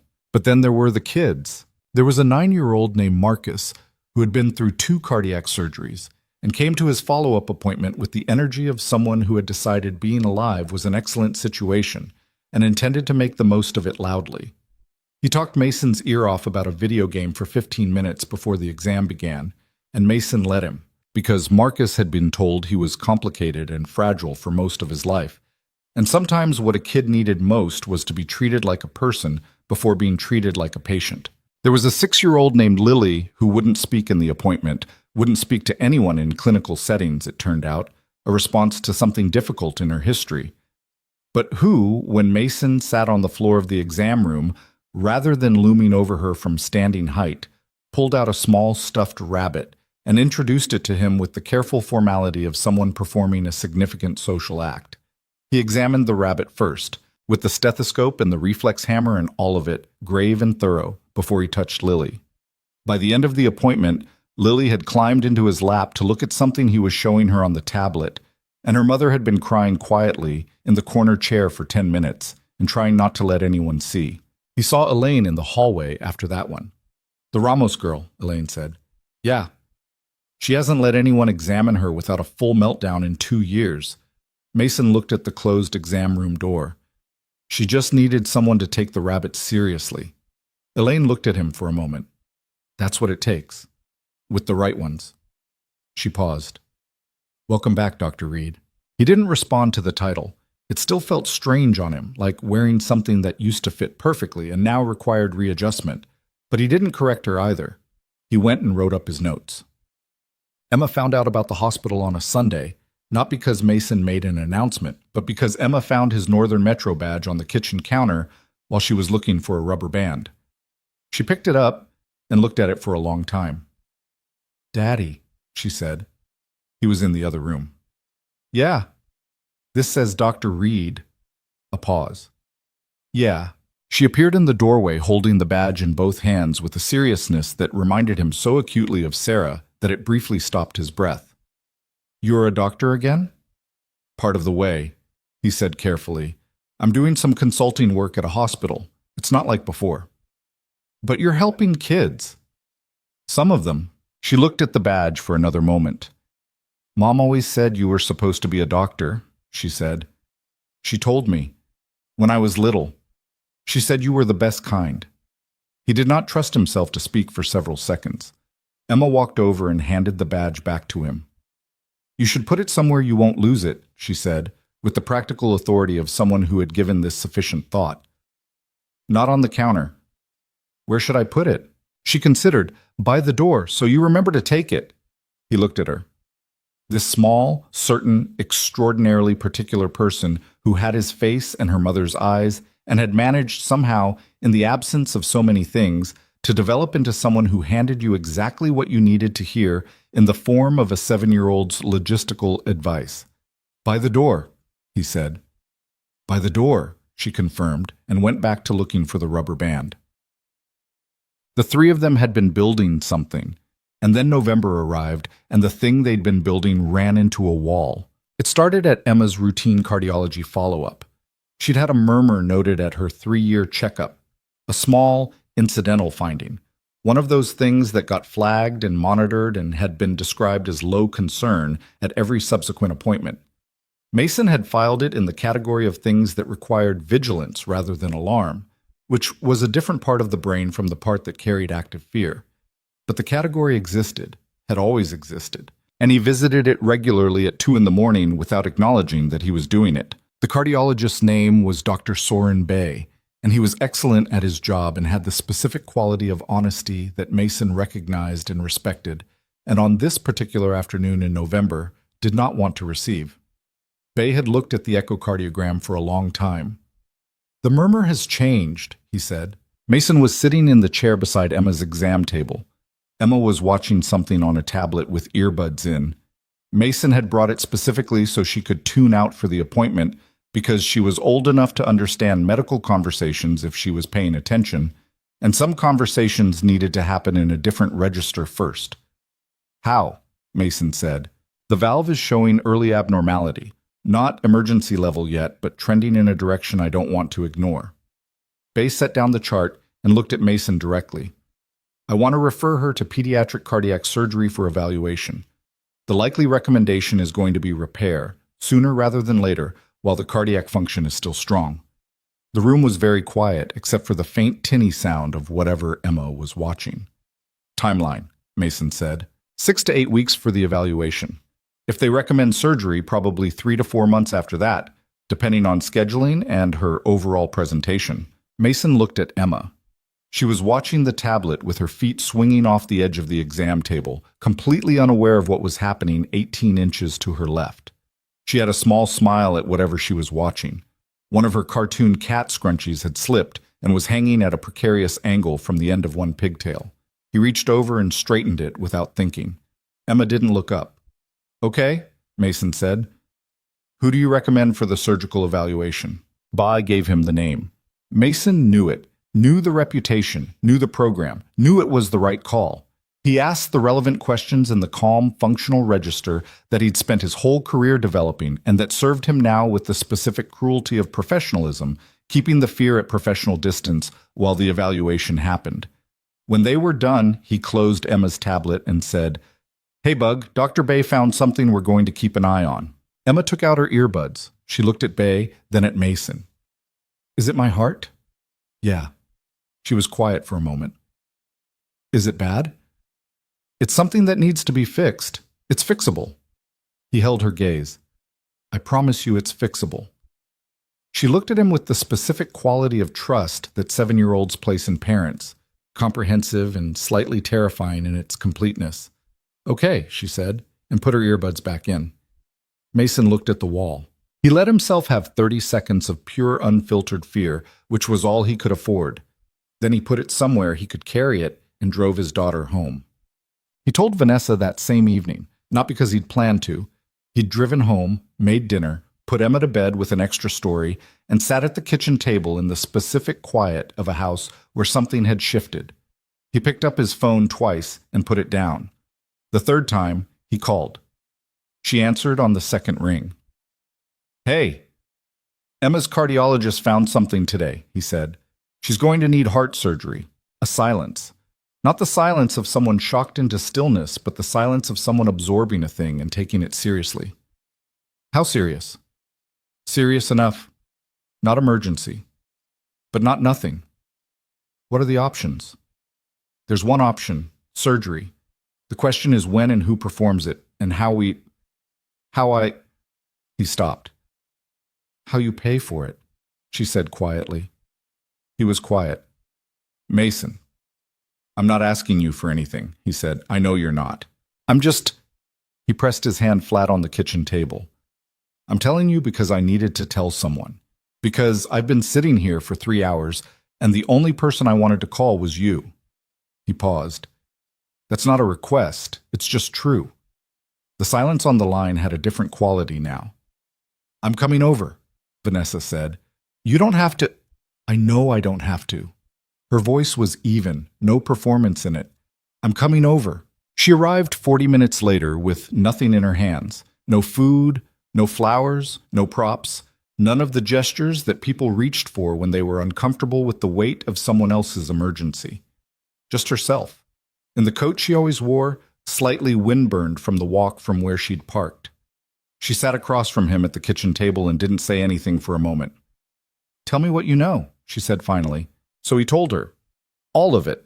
The medical details, the timeline, the surgeon Bay had recommended, the projected costs, the calculation he'd been running in his head since he left the parking lot of Bay's office, the gap between what he had and what the procedure would require, the specific gap that had existed between every difficult thing and his ability to meet it for 4 years running. Vanessa listened. She didn't interrupt, didn't interject with reassurances, didn't reach across the table to touch his hand in the way that would have made the conversation about comfort rather than information. She let him put it all on the table and looked at it with him. When he was done, she said, I want to help pay for it. No. Mason. I said no. His voice came out sharper than he intended, and he took a breath. I'm sorry. That came out. I heard the word. You don't have to apologize for it. She held his gaze. Can I ask why? He looked at the table. The words were tangled in the part of himself that had been working independently and on his own terms for 4 years. The part that had rebuilt something out of the wreckage on his own because the alternative was accepting that he couldn't, that he'd needed rescuing. Because she's my daughter, he said, and that makes her my responsibility. And I can't, he stopped. I can't be a person who can't handle his own life. You're a person who needs help with something expensive, she said. That's not the same thing. It feels the same. I know it does. She was quiet for a moment. I'm not trying to take anything from you. I'm not trying to make you owe me something. I'm not. She stopped. When she started again, her voice was slightly different, less composed, more real. I'm scared too, Mason. I've been scared since you called, and I've been sitting here for an hour wanting to do the thing I know how to do, which is solve the problem, and you won't let me solve the problem, and I understand why you won't, but I'm still scared. He looked at her. She matters to me, Vanessa said. Her voice was steady, but the steadiness cost something. You both matter to me, and I know that's complicated, and I know we haven't said what this is yet. But I'm sitting here and your daughter needs something, and I have the means to give it, and you won't let me. And all I know is that it feels like the wrong call, Mason. It feels like pride in the wrong place. He sat with that. She was right. He knew she was right. He'd known it before she said it, which was part of why it landed. I'll figure out the financing, he said finally. There are options. Payment plans. The hospital has a hardship program. I know. And I can pick up more hours at the warehouse through December. I know. I'm not saying I won't accept help. I'm saying, he looked at her. I need to do as much of this myself as I can. Do you understand that? She looked at him for a long time. Yes, she said. I understand that. And if I get to a point where I can't, I'll be here, she said simply. He nodded. The kitchen was quiet around them, the refrigerator humming, Emma's drawings on the door, the badge hanging by the front entrance where Emma had told him to put it. After a while, Vanessa said, Can I stay until she wakes up? I want to see her in the morning. He looked at her. Yeah, he said, you can stay. She slept on the couch that night with a blanket that had cartoon planets on it, because it was the only spare blanket Mason owned. And in the morning, when Emma padded out in her pajamas and found Vanessa in the kitchen, making coffee with the uncertain competence of someone operating an unfamiliar machine, Emma didn't say anything for a moment. Then she said, Do you want me to show you where the sugar is? Vanessa looked at her. Something crossed her face, a small, genuine fracture in the composure, the briefest flash of something that might have been close to relief. Yeah, she said. I'd really like that. Emma opened the cabinet and pointed. Second shelf. The white container. Not the brown one. That's salt, and Dad never moved it back after he made the rice thing. Vanessa found the right container. Emma climbed up onto the counter stool and watched her. Are you staying for breakfast? If that's okay. Emma looked at her with the assessing expression. Dad makes good eggs, she said. But he makes them the boring way. I can show you the way with the hot sauce if you want something better. I want something better, Vanessa said. Emma nodded. Good choice, she said, and climbed down to help. Across the city that morning, Mason was already at Northern Metro before rounds, standing in the corridor outside a room where a 9-year-old with a heart condition was having a bad night, talking the overnight nurse through a medication adjustment with the calm, specific authority of someone who remembered what they were made for. The badge was around his neck. His hands were steady. And somewhere in the back of his mind, in the place where he kept the things he didn't say out loud, he was doing the math. Not just the money, not just the surgery, not just the impossible arithmetic of the next 6 months, but a different calculation entirely. The kind that doesn't have clean numbers. The kind where you're trying to figure out how much of yourself you're willing to risk on the possibility that this time things might not fall apart. He didn't have the answer yet, but he was, for the first time in 4 years, genuinely asking the question. The December that followed was the hardest month Mason Reed had experienced since the first December without Sarah, and that was saying something, because that December had been the kind of hard that left marks. He was running on 5 hours of sleep on a good night. The warehouse had picked up seasonal volume, which meant extra shifts were available, which meant he was taking everyone he could get while simultaneously maintaining his 2 days a week at Northern Metro, while simultaneously managing Emma's pre-surgical appointments, while simultaneously trying to be present enough at home that Emma didn't absorb the particular frequency of adult stress that children pick up the way dogs hear high pitches. Not consciously, but in the body, in the way they go slightly quieter and slightly more watchful than usual. Emma had gone slightly quieter and slightly more watchful than usual. She didn't say much about the surgery. She asked occasional technical questions. She had inherited from somewhere in the genetic chain a preference for precise information over vague reassurance, and Mason answered them honestly at the level she could process, which required a specific kind of care. Too much detail, and you handed a 7-year-old the full weight of something she wasn't built to carry yet. Too little, and she'd construct something in the gap, which was frequently worse than the truth. Will it hurt? She'd asked him on a Tuesday evening in early December. After, yeah, for a while. But they're going to give you medicine for that. Will you be there when I wake up? I'll be in the building the whole time, and the first face you see when you open your eyes will be mine. She'd absorbed this. What about Vanessa? He'd looked at her. Do you want her there? Do you? Emma had considered it with the gravity she applied to important decisions. Yes, she said. I want her there too. He'd told Vanessa that same night, and Vanessa had said okay in the quiet, specific way that meant she understood the weight of what was being offered and wasn't going to make a performance out of accepting it. The surgery was scheduled for the 3rd week of January. The surgeon was a woman named Dr. Priya Nathanson. No relation to Vanessa's Priya, though Mason had done a brief internal double take when Vanessa mentioned the coincidence, who had a reputation that matched Bay's recommendation exactly. Technically exceptional, genuinely good with kids, the kind of surgeon who called her patients by name rather than diagnosis. Mason had met with Nathanson twice. The second meeting, Nathanson had asked him halfway through the clinical discussion if he was medical, and he'd said yes this time. Rather than, I have some training, and something about saying it out loud in that room had felt like a door closing on the person he'd been pretending to be for the past few years, and opening on something slightly more honest. The money remained the problem it had always been. He'd worked through the hospital's hardship program. Northern Metro had a good one, better than he'd expected, and the caseworker had been practical and kind and hadn't made him feel like a failure for being there. The program covered a significant portion. His savings, such as they were, covered another portion. The gap was not catastrophic, but it was real, and real gaps had real consequences.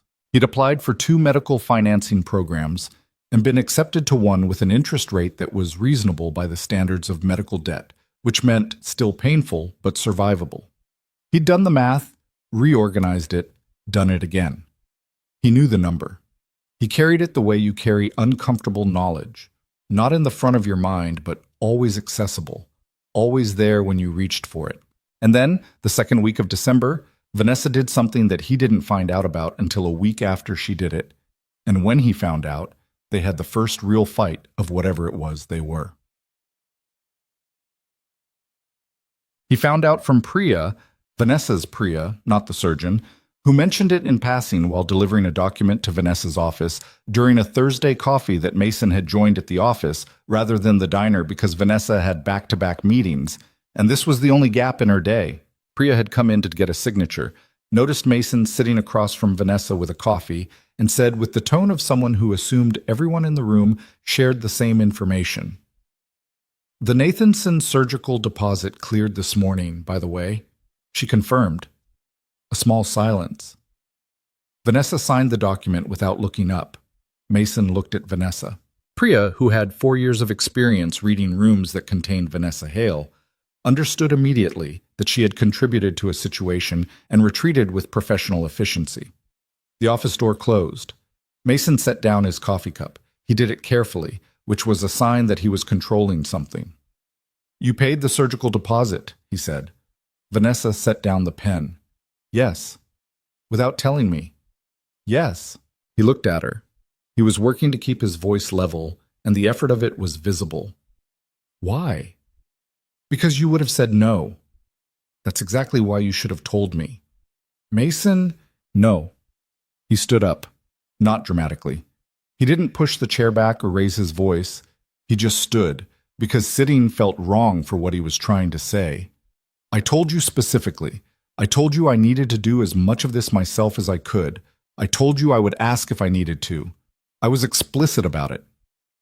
"The deposit deadline was last week," she said. "You were working 4 warehouse shifts and 2 hospital days, and you hadn't slept properly, and that's not your decision to make. Someone had to." "It's Emma's surgery," he said, and his voice cracked slightly on Emma's name, just for a moment, and he controlled it. "She's my daughter. Her care is my responsibility. You don't get to step in and do something this significant without talking to me first." Vanessa was very still in her chair. She had the expression of someone who knew they'd done something wrong and was holding on to the reasons they'd done it anyway, which was not quite the same thing as not regretting it. "You're right," she said. "I should have told you."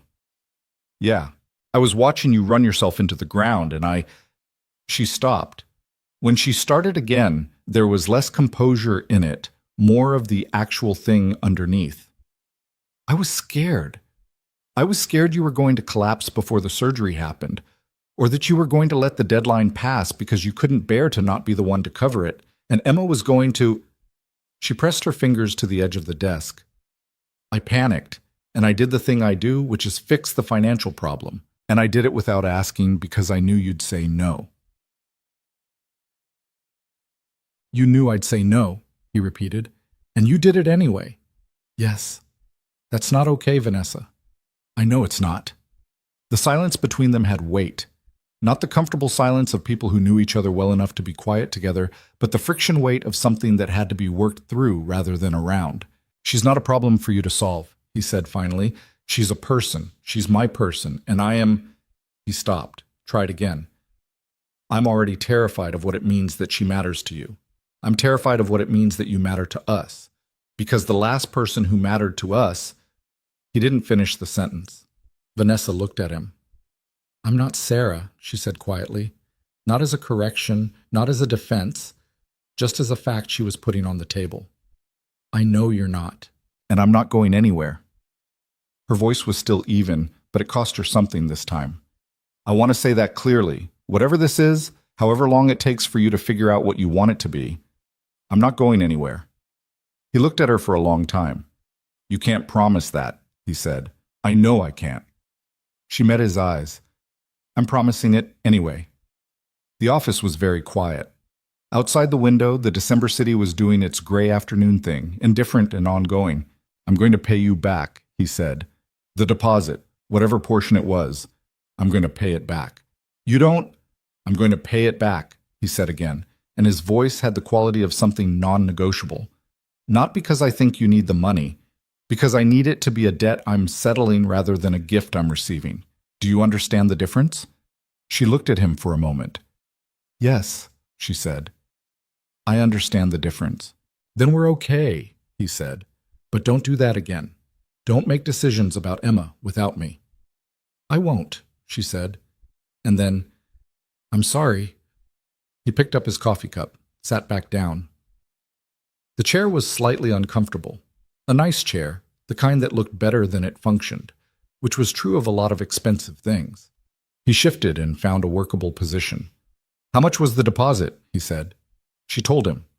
He looked at his coffee. "Okay," he said. "Give me 6 months.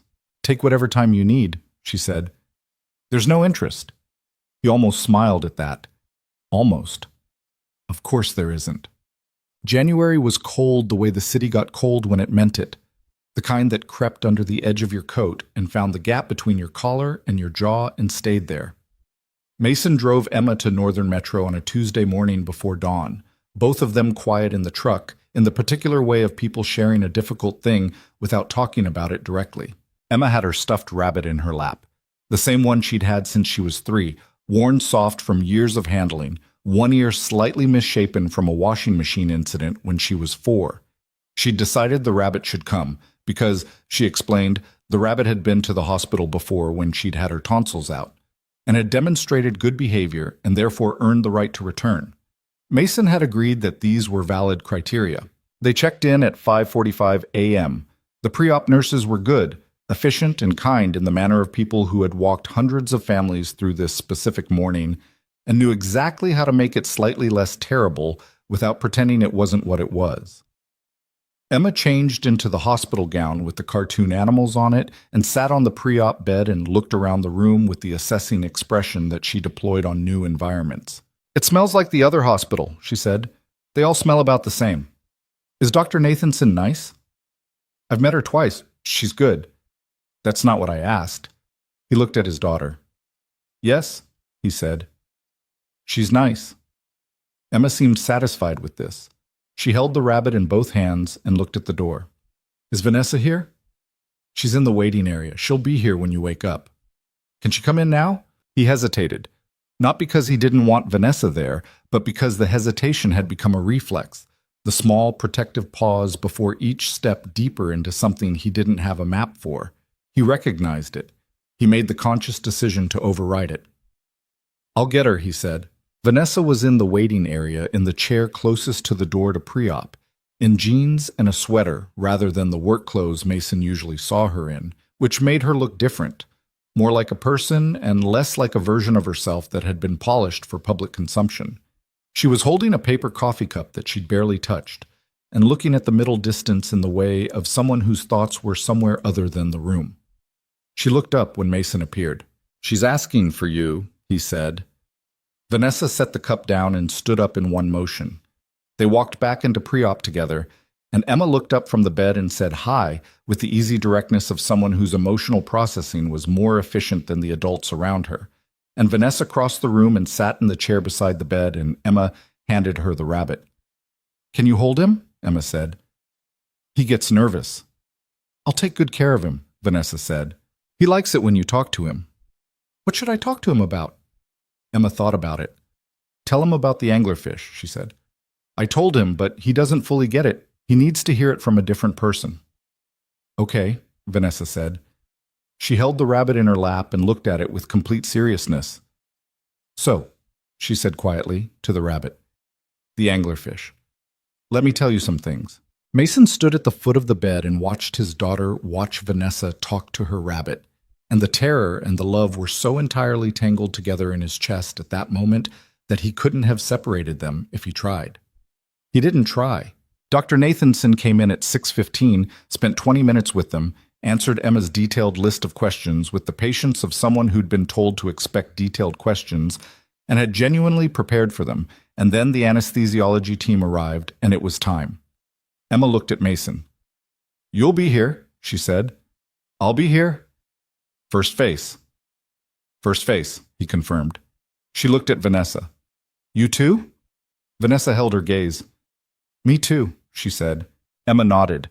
She lay back against the pillow and held Mason's hand and closed her eyes, and Mason stood beside her bed and held on. The surgery lasted 4 hours and 20 minutes. Mason knew this because he counted.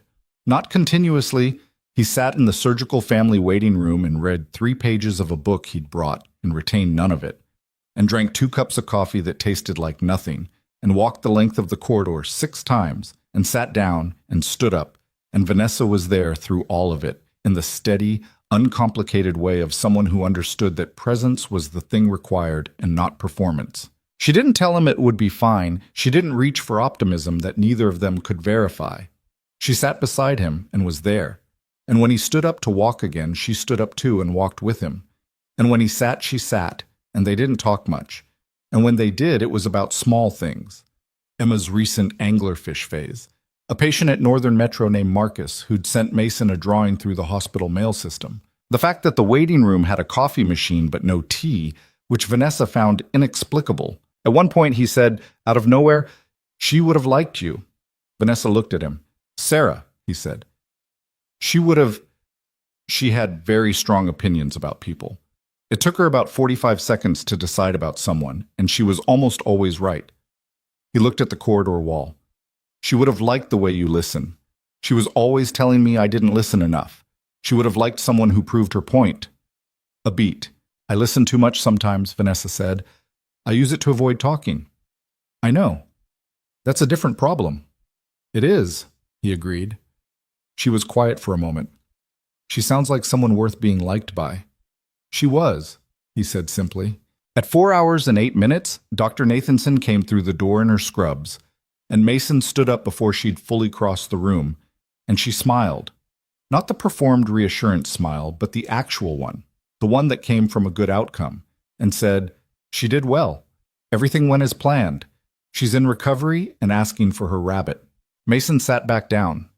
He put his face in his hands for approximately 10 seconds, not crying, or not exactly, not in the conventional sense, just the physical release of 4 hours of held tension finding a way out of his body through the only exit available.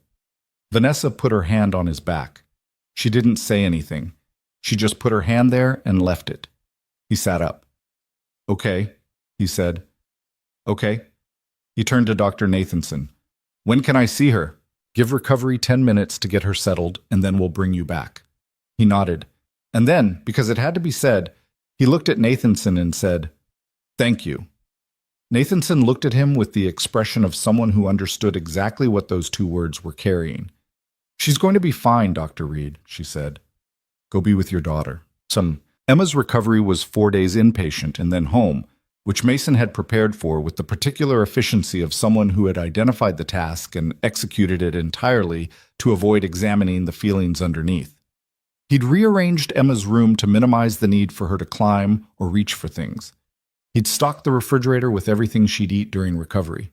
Applesauce, the specific crackers she liked, the soup recipe he'd gotten from Mrs. Okafor, which Emma had declared superior to all other soups, a conclusion Mrs. Okafor had received with great satisfaction. Vanessa had come to the hospital every day. Not for long, not in the way that crowded the room. An hour in the afternoon, sometimes 2. She'd brought Emma 2 things, a new small notebook and a set of drawing pens, and the collected marine biology book that Emma had mentioned wanting approximately 4 weeks ago in a way she'd probably thought no adult was tracking. Emma had opened the book with the reverence of someone receiving a significant object. "There's a whole chapter on anglerfish," Emma said. "I know," Vanessa said. "I checked." "You checked?" "Before I bought it. I wanted to make sure." Emma held the book and looked at Vanessa with an expression that was, for a 7-year-old recovering from open-heart surgery, remarkably composed and also unmistakably emotional in a way she was trying to manage. "That was good," Emma said finally. "Good research." "I learned from watching you," Vanessa said. Emma turned to the anglerfish chapter. Mason stood in the doorway of Emma's hospital room and watched this and felt the thing in his chest that had been living there for months. Not terror now, not grief, but something more complicated and more hopeful and more frightening than either of those, take up more space. He was still not ready to call it by its name, but he was getting closer. Bummed. The night Vanessa first stayed at the apartment after Emma came home from the hospital was not planned as a significant event. It evolved the way real things often did, out of something practical rather than something decided. Emma had been home for 5 days. She was recovering well, faster than projected, with the physical resilience of the young, though she was frustrated by her activity restrictions in the way of a child who was used to moving through the world at full speed. She'd been given a sticker chart to track her recovery milestones, which she was managing with the same systematic intensity she applied to the honey stand rankings. And she'd already had 2 negotiation sessions with Mason about whether certain activities qualified for milestone status. The evening in question, Mason had come home from a warehouse shift. He was still doing 2 a week, the financial math still requiring it. At 11 p.m., 8 hours after he'd left, which was a 12-hour day on top of a hospital morning. And he was running at the specific depletion level that went past tired and into something closer to transparent.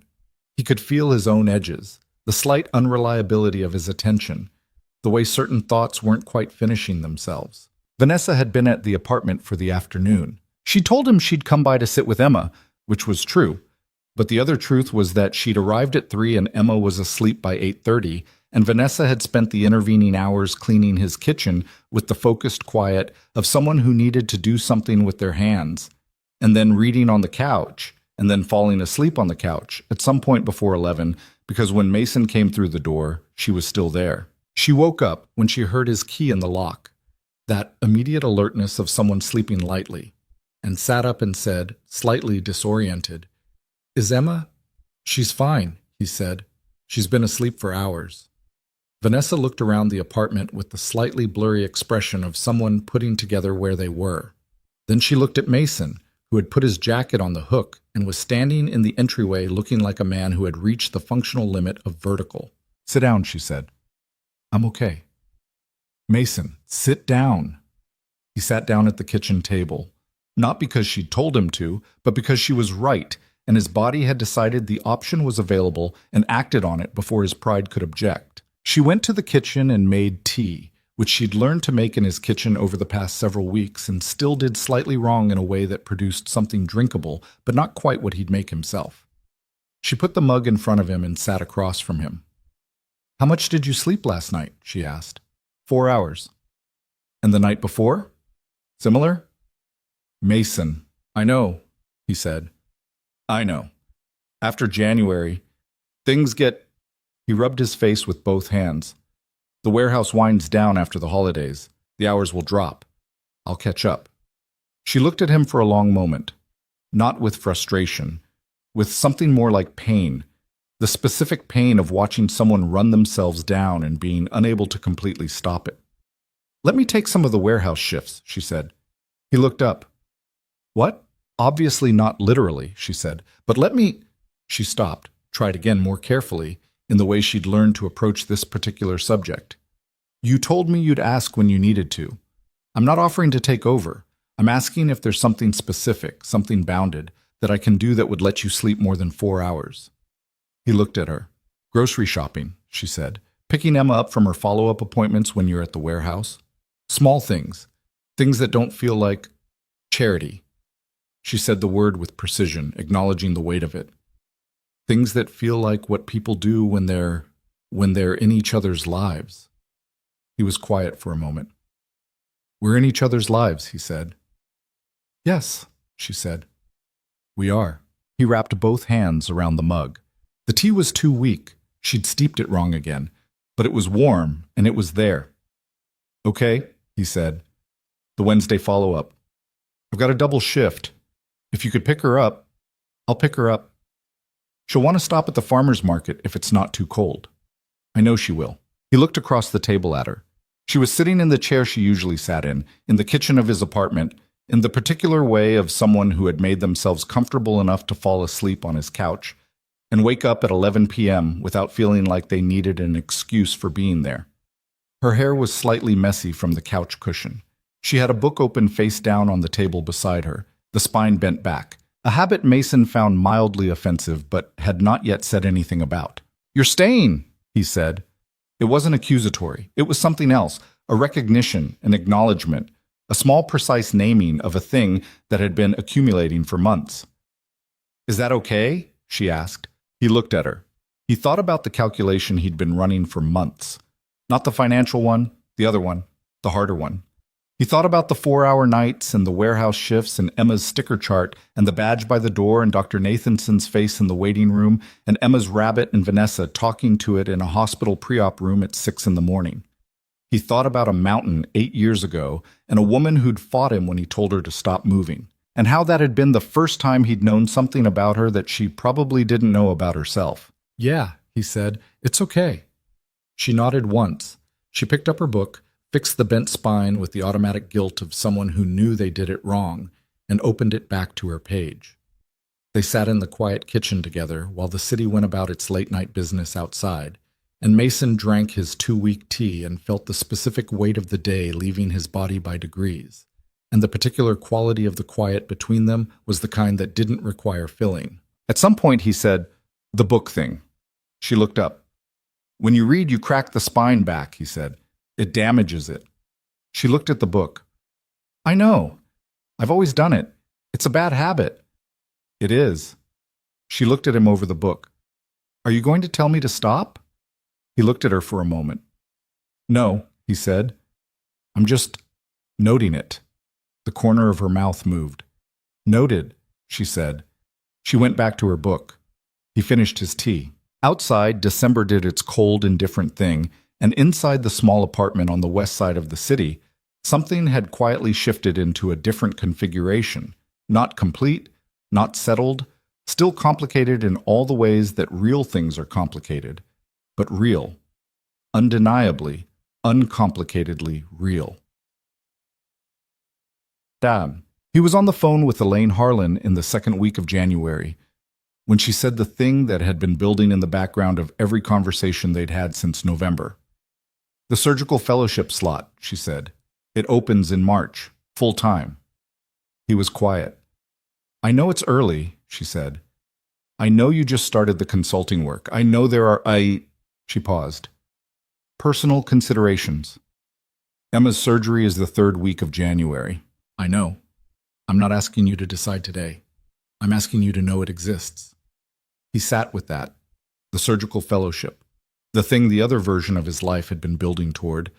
The thing that had been interrupted and buried and carried in the part of himself he'd mostly stopped looking at, because looking at it hurt in a way that wasn't useful.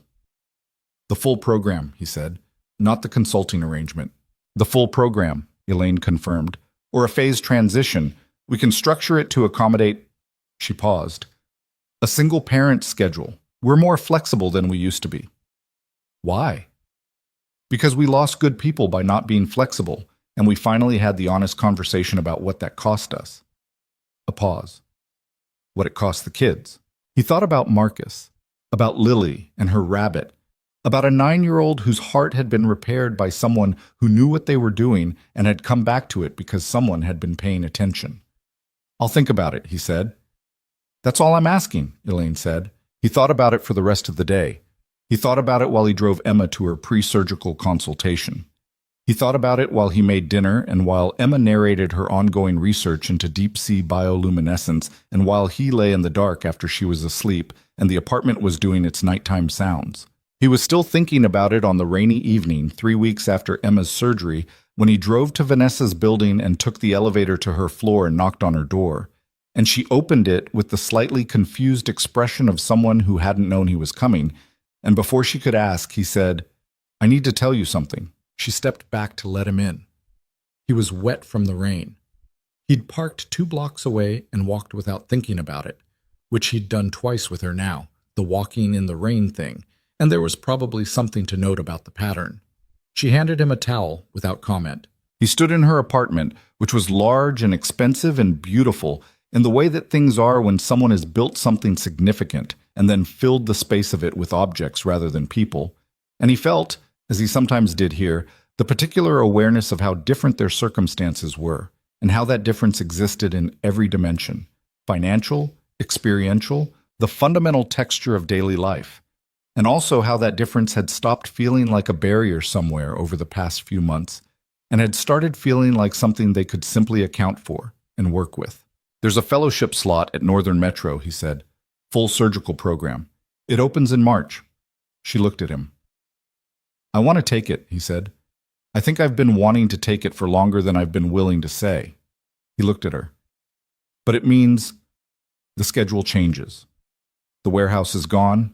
The consulting arrangement transitions to a full program, and there are nights when I'll be in the hospital until midnight, and Emma needs—" "I'll be there," she said. He looked at her. "Not as a substitute," she said carefully, not as a replacement for anything, but as someone who is in her life, who can be there when you can't. That's a significant commitment, he said. I know what it is, she said. He looked at her for a long time. The rain was audible against her windows, the city sounds filtering up from 32 floors below. She was standing in her own apartment in the cashmere sweater she wore at home when she wasn't performing being Vanessa Hale, and she was looking at him with the direct, steady attention that he had come to understand was the truest version of her. Not the polished executive, not the untouchable person in profiles and boardrooms, but this. A woman standing in her living room in the rain sound, being honest about what she was willing to give. I'm scared, he said. I know, she said. Not of you, he clarified. He tried to find the specific shape of it. Of doing this again. Letting someone matter enough that losing them would... He stopped. You know what I mean. I do, she said quietly. I'm scared too, for different reasons. What are your reasons? She looked at him. That you'll look at me one day and see everything I've built and decide that's what I am. Her voice was even, but it took work. That you'll decide I'm transactional. That the fear you have about people offering things with strings, that you'll apply it to me retroactively, and I won't be able to convince you otherwise because the evidence can be read both ways. He looked at her. I'm not here because of what you were, she said. I'm not here because of the mountain or the gala or what you could become. I'm here because of Tuesday night dinners and farmer's market honey and the way you talk to your daughter like she's a complete person. I'm here because you're the only person I've met in a very long time who treats me like a woman sitting at a table rather than a brand presenting a value proposition. She paused. I'm here because you told me to be quiet and follow you in a hotel kitchen, and it was the most honest thing anyone had said to me in years. The rain came down against the windows. He crossed the room. He took her hand, both of them, held them in his the way he'd learned she sometimes needed, her cold hands, the thing Emma had noticed first and drawn in blue crayon and remembered to put in the picture, and he held them until he felt the warmth move through. Stay quiet, he said softly. Follow me. She looked up at him. Something in her face had let go. The last bit of composure, the performance layer, the version of herself she presented to rooms that required her to be formidable rather than real. Where are we going? She asked. He looked at her for a long moment, and for the first time in 4 years, the calculation he'd been running, the one about risk and loss, and whether the math ever worked out, landed on a different answer. Not a certain answer, not a guaranteed one, but the kind of answer that was honest about the odds and chose the thing anyway. I don't know exactly, he said, but I want to go there with you. She held his hands and the rain came down and the city carried on outside 32 floors below, and in the warm light of her apartment, something settled between them. Not quietly and not perfectly, but the way real things settle. Imperfect, significant, and entirely worth the cost of getting there. March came in the way it usually did in the city, not cleanly, not with any of the symbolic freshness that people like to assign to seasonal transitions, but gradually and inconsistently, a few warm days followed by a week of cold, followed by rain that couldn't decide if it wanted to be sleet. The kind of weather that kept you honest about expectations. Mason started the full fellowship program on a Monday. He drove to Northern Metro in the dark at 5:40 a.m., parked in the structure he now knew well enough to navigate on autopilot, and walked through the main entrance with his badge around his neck and a coffee from the cart on Clement Street still warm in his hand. The overnight resident he was relieving at 6 was a 26-year-old named Asha, who had the specific quality of exhaustion that came from a good shift. Tired but satisfied, the kind of tired that meant something had happened and been handled. She gave him the handoff in the corridor with the efficiency of someone who had learned to communicate the essential things fast and trust the receiving physician to ask questions if needed. Room 4 has the overnight fever, down to 99.2, responding to treatment. Room 7's post-op day 2, vital stable, mom's anxious, she'll want to talk. Room 9 is the new admit from overnight, 8-year-old, suspected appendicitis.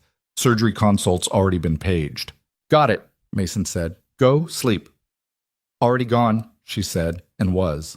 He stood in the corridor for a moment with his coffee and the handoff notes and the quiet hum of a hospital ward transitioning between night and morning, and he felt Not happiness, exactly, because the word was too simple for what the sensation actually was, but something close to rightness. The specific feeling of being in a place that used its specific version of you. He'd spent 4 years in places that used a general version of him, a body that could lift and carry and show up, a mind that could follow instructions and solve practical problems. And this was different in a way that went all the way down. He went to check on Room 7's anxious mother first, because she'd been there all night, and anxiety compounds with exhaustion in ways that become their own problem.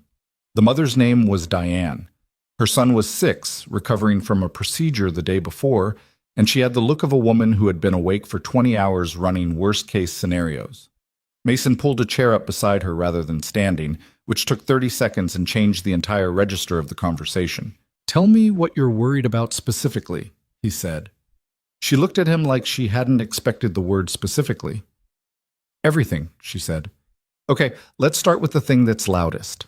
She told him. He listened. He answered each specific fear with the specific information that addressed it, not with the blanket reassurances that felt good in the moment and produced more anxiety when they turned out to be inadequate. It took 12 minutes. By the end, Diane's shoulders had dropped approximately 2 inches. "Thank you," she said. "The last doctor who came in, he was kind, but he talked at me. You talked with me." "My daughter was a patient here once," Mason said simply. "I know what the chair feels like." He went to the rest of his rooms. Emma had her 6-week post-surgical follow-up in the second week of March, and Dr. Nathanson delivered the results with the directness that Mason had come to appreciate, and Emma had come to categorize as the good kind of doctor honesty in the taxonomy she'd developed for evaluating medical professionals. "Everything looks excellent," Nathanson said, reviewing the echo results with them. "The repair's holding exactly as we'd want.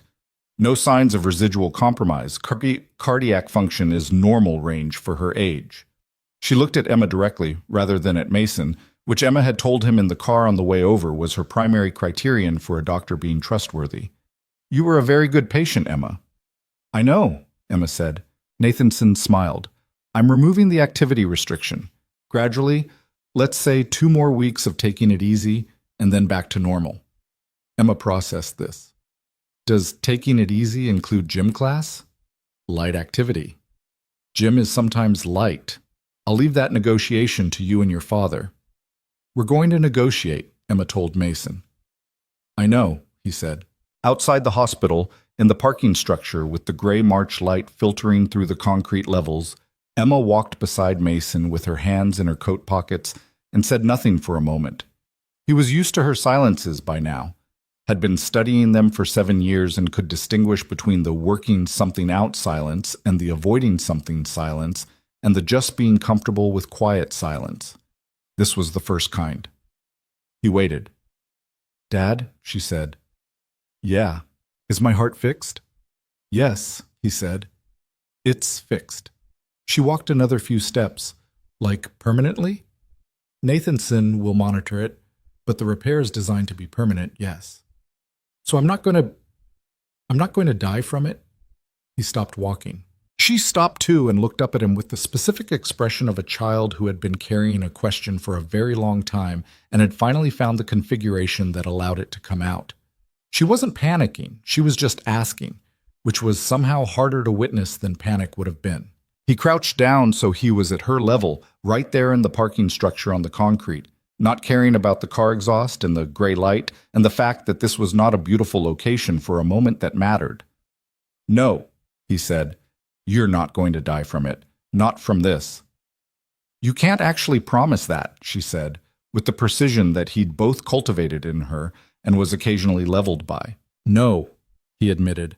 "I can't promise the future. Nobody can. What I can promise is that right now, today, your heart is fixed and your body is strong and you have decades of things ahead of you." He looked at her.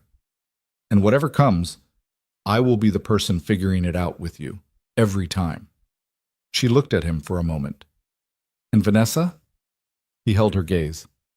"That's a question I want to answer properly," he said. "Can we talk about it tonight? At home?" She studied him. Something in his expression must have given something away. because she tilted her head slightly in the way she did when she was processing more than she was showing.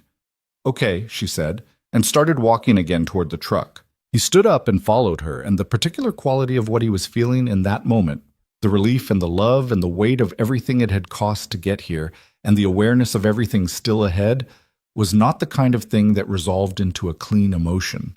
It was several things at once, tangled together, the way the real and important things always were.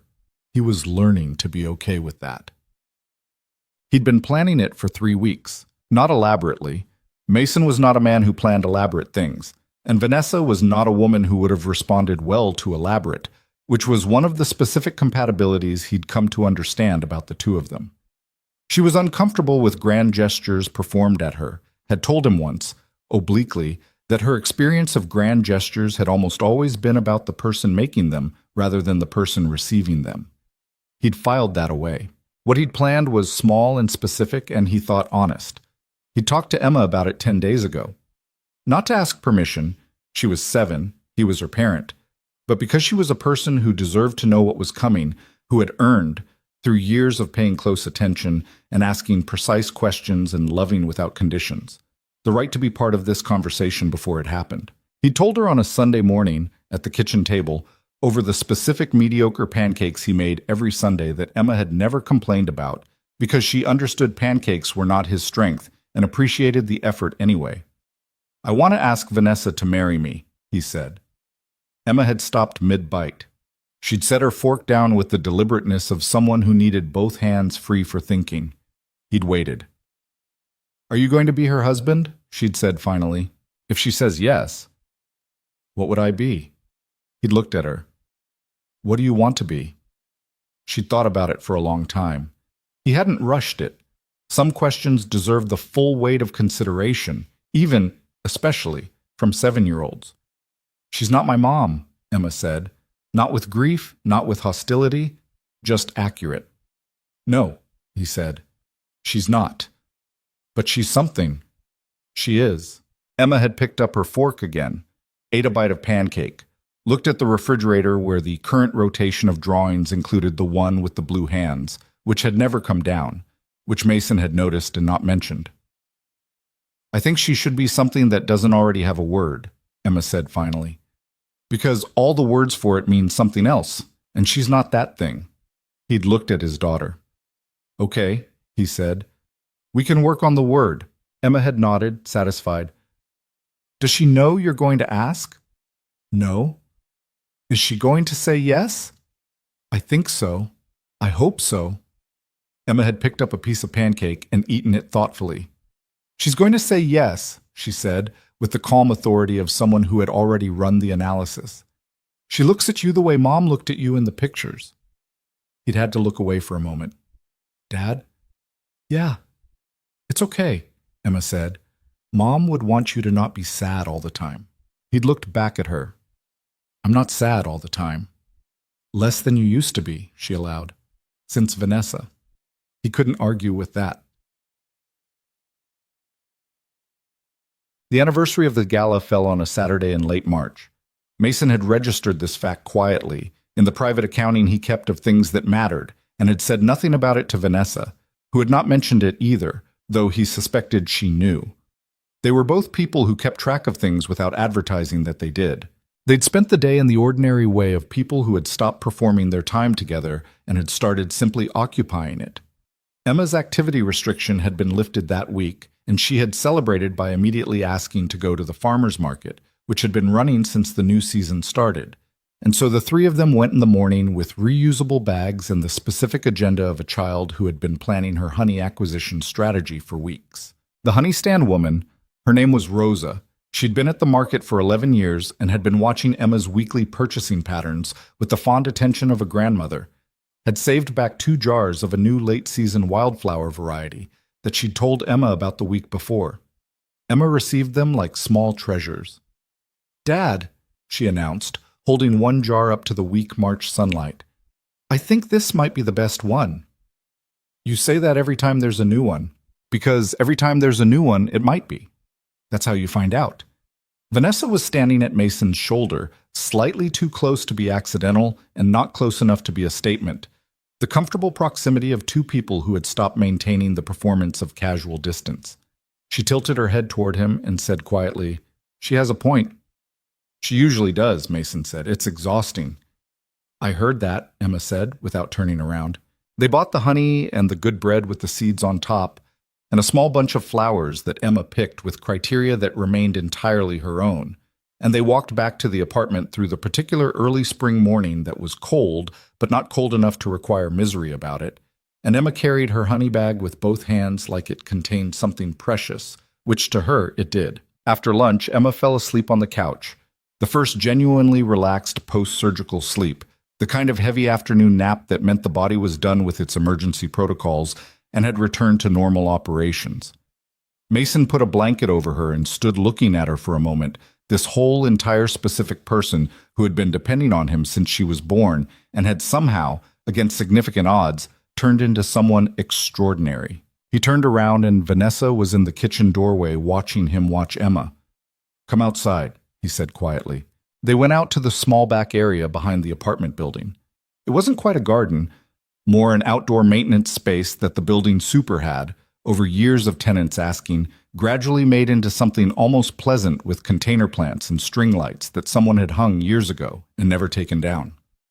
The lights were off in the daylight, but they were there, looped between the hooks on the brick wall, waiting. Vanessa stood with her coat on and looked at the container plants, which were just beginning to show the first green of things that had survived winter and were cautiously reconsidering existence. "I need to tell you something," Mason said. She turned. He was standing a few feet from her, and she could see it immediately.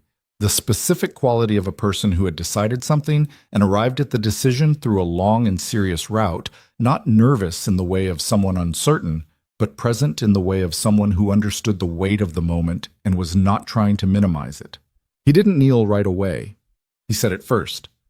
Because that was the honest order of things, he thought. You said the thing before you asked the question, so the question wasn't carrying everything alone.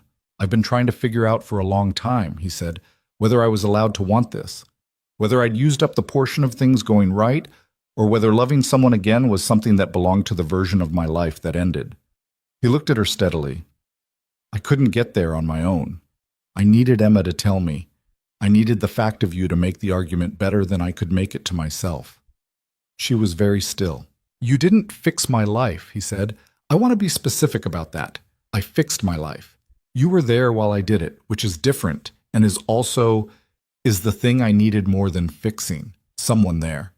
Someone who stayed." He reached into his jacket pocket. The ring was not complicated. He wasn't a complicated person, and she wasn't someone who wanted complicated things. She'd told him once, in the kitchen over 2-week tea, that the things she'd actually wanted her whole life were embarrassingly simple, and she'd spent years constructing elaborate defenses around them, because wanting simple things felt like a vulnerability she couldn't afford. He'd heard that and filed it where he filed the important things. The ring was a single stone, clear and honest, set in a plain band that would not snag on surgical gloves or get in the way of the hands of someone who used hers to do work that mattered.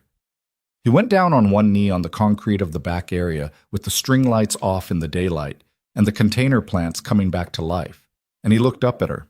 "Stay," he said. "Not will you marry me first, but this. Stay in our lives. Stay in my life. I know it's imperfect, and I know the schedule is impossible, and I know Emma has opinions about everything, including what we have for dinner on Wednesdays." Vanessa made a sound that was not quite a laugh and not quite a sob. "And I know that you had a different life planned, and this is not that life. And I'm asking you to choose this one anyway, with me." He paused. "Vanessa Hale, will you marry me?" She looked at him for a long moment. There were tears on her face. She didn't appear to have noticed them yet, which was so specifically her, the last person in the room to register her own emotional state, that he would have smiled if this hadn't been the most serious thing he'd asked anyone, since he asked Sarah the same question in a different city, in a different life that had still, somehow, led here. "Yes," she said, "before you finish asking. Yes." He stood up. She took his face in both her cold hands, and they were cold. They were always cold, the thing Emma had noticed first, the thing that had made it into the drawing, and she held it the way you hold something you're done pretending you don't need. Behind them, from the open window of the apartment, came a voice. "She said yes," Emma announced, loud enough for the entire building to hear. "I told you, Zolt." They were married in September. Not in a ballroom, not in a venue that required a seating chart with 17 categories of stakeholder. Vanessa had told Mason, 2 days after the engagement, that she wanted something small, and he'd looked at her and said, "How small?" And she'd said, "Small enough that everyone there actually knows us." And he'd said, "That's very small." And she'd said, "I know." And they'd been in agreement, 31 people. The ceremony was held in the garden of a small property outside the city that belonged to a friend of Mason's for medical school.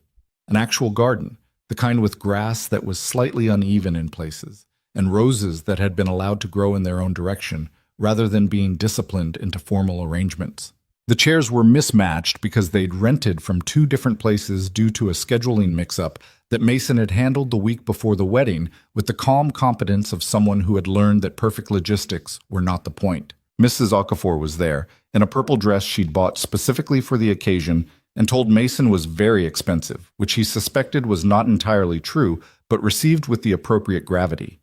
Gerald from the hotel, who had turned out to be an ongoing figure in their lives through the strange continuity of how people accumulate, sat in the 3rd row and cried before the ceremony even started, which he would deny later. Dr. Elaine Harlan was there. She sat beside James Whitfield, who had come at Vanessa's invitation and spent most of the reception telling people about a conversation he'd had with Vanessa at 7:50 a.m. that had confirmed, as he put it with the satisfied air of someone whose read on a situation had proven out, that some things were worth disrupting a perfectly good morning for. Priya, Vanessa's Priya, was there, and spent the ceremony with the expression of someone watching something they'd understood was coming before the principals had understood it themselves, which was accurate. Emma was the flower girl. She had opinions about this role. She'd negotiated the flower distribution methodology with Mason over the course of 2 weeks, ultimately arriving at a system where she distributed petals in deliberate, considered placements rather than the traditional scattering, because scattering seemed wasteful, and also, she felt, the people in the chairs deserved to see what they were getting. Mason had agreed that this approach had merit. Vanessa had agreed that she was completely unsurprised. Emma walked the aisle ahead of them with the focused intensity of someone executing a plan, and halfway down she looked back over her shoulder at Mason and Vanessa, and whatever she saw on their faces made her grin. The full, uncalculated grin of a child who knows that a thing has landed the way it should. And then she turned back to the business of flower placement and continued. The ceremony itself was short. They'd both wanted short. The officiant was a friend of Vanessa's from her early company years, now a semi-retired attorney who had known Vanessa when she was building Hale Energy in a 2-desk office, and had watched her become something significant and was one of the very few people who had the pre-success version of her on record. He said, "Before the vows, I've known this woman for 17 years, and I've never seen her choose something the way she chose this. Vanessa makes decisions carefully and quickly, and with the confidence of someone who has already run the analysis. But with Mason and Emma, she didn't analyze. She just went. And anyone who knows her understands that's the rarest thing." Vanessa looked at her shoes for a moment. Then she looked at Mason. Mason looked back at her. They'd written their own vows, which Mason had found more difficult than any medical procedure he'd performed, partly because surgical precision felt achievable in a way that accurately describing the inside of your chest to another person did not. He'd written 7 drafts.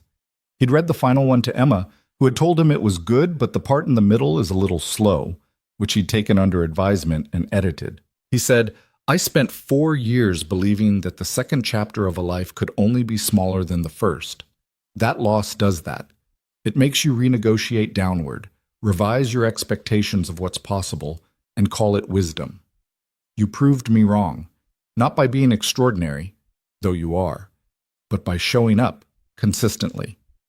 For Emma, for me, in a kitchen at 6 in the morning with a rabbit you were talking to entirely earnestly, you showed up as a person rather than an event, and that turned out to be the thing I needed most, and the thing I'd stopped believing was available."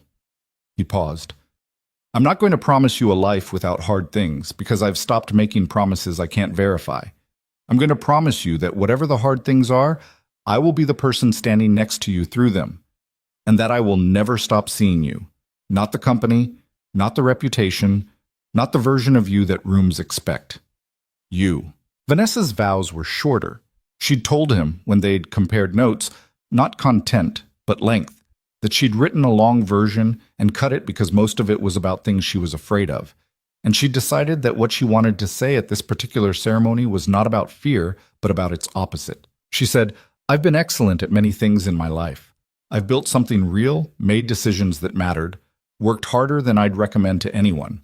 But I did not know how to be in a family. I didn't understand what it felt like to be chosen for ordinary reasons. Not for what I'd accomplished, not for what I controlled, but for who I was on a Tuesday night at a kitchen table. Mason taught me that. Emma taught me that. You two are the thing I didn't know I was building toward while I was building everything else." It's bossy sure. She stopped. "I love you. I love your daughter. I am going to spend the rest of my life being worth both of those things." Emma, who was standing 4 feet to the left and processing all of this with the full attention she gave to things that mattered, reached over and took Vanessa's hand. Vanessa looked down at her. Emma had nothing to say. She just held the hand. The officiant said the words. Mason put the ring on Vanessa's finger, the plain band without the stone that she'd asked for later, separate from the engagement ring because she wanted a wedding band that she could wear in every room without thinking about it, which he'd understood immediately. She put a plain band on his finger. The officiant said, "You may—" "I know," Mason said, and Vanessa laughed, and that was the thing that everyone would remember afterward.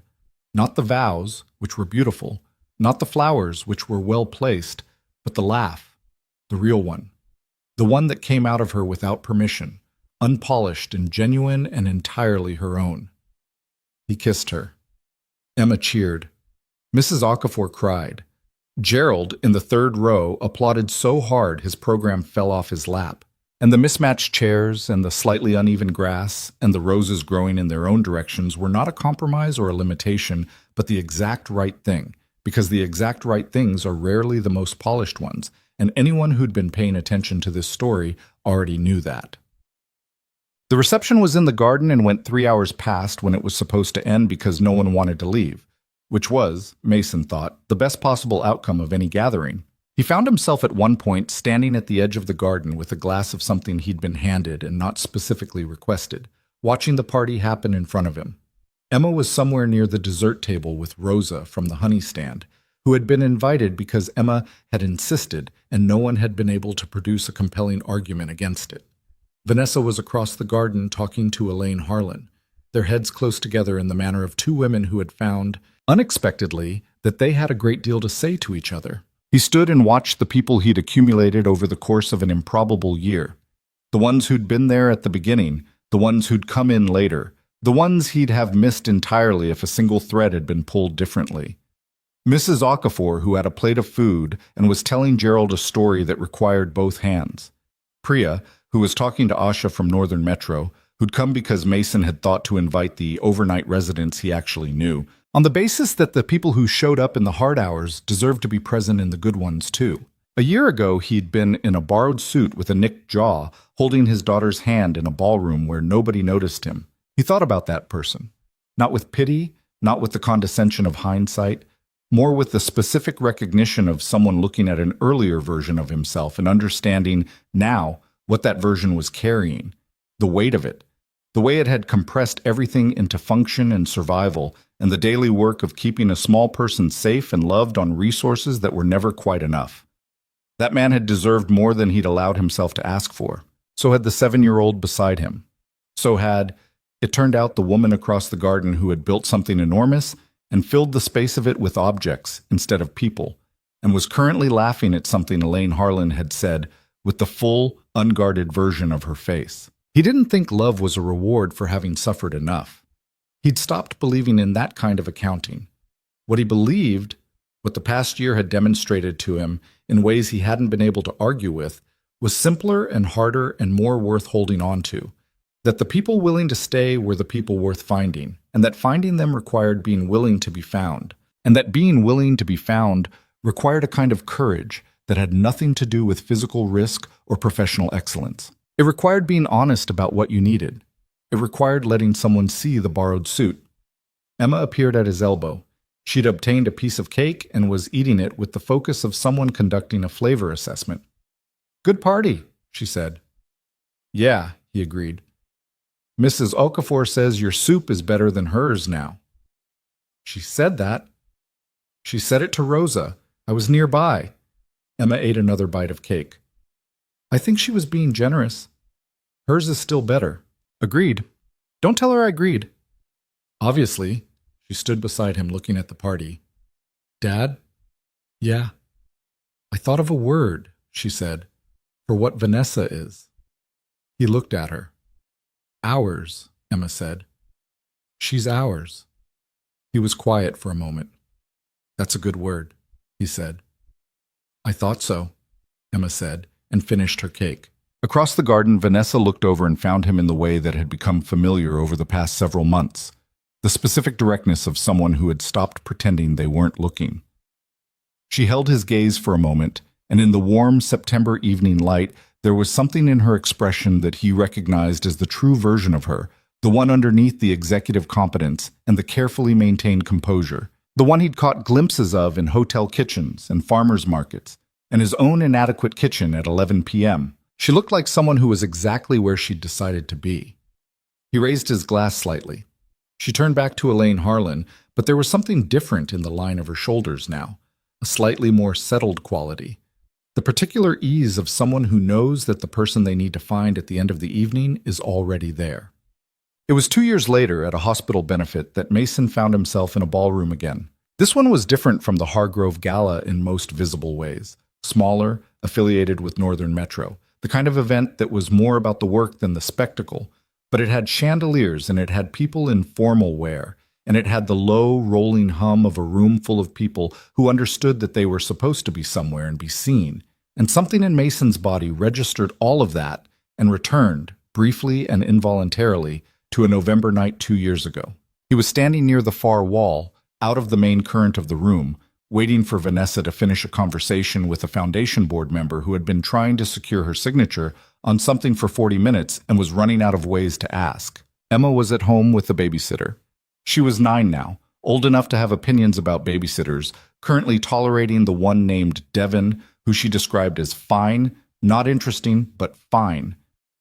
And Mason had spent most of the car ride reviewing the chart notes he'd had open on his tablet, because there was a patient at Northern Metro, a 4-year-old named Isabel, whose case had been sitting in the front of his brain all week, in the particular way cases did when they were asking a question he hadn't answered yet. A woman appeared at his shoulder.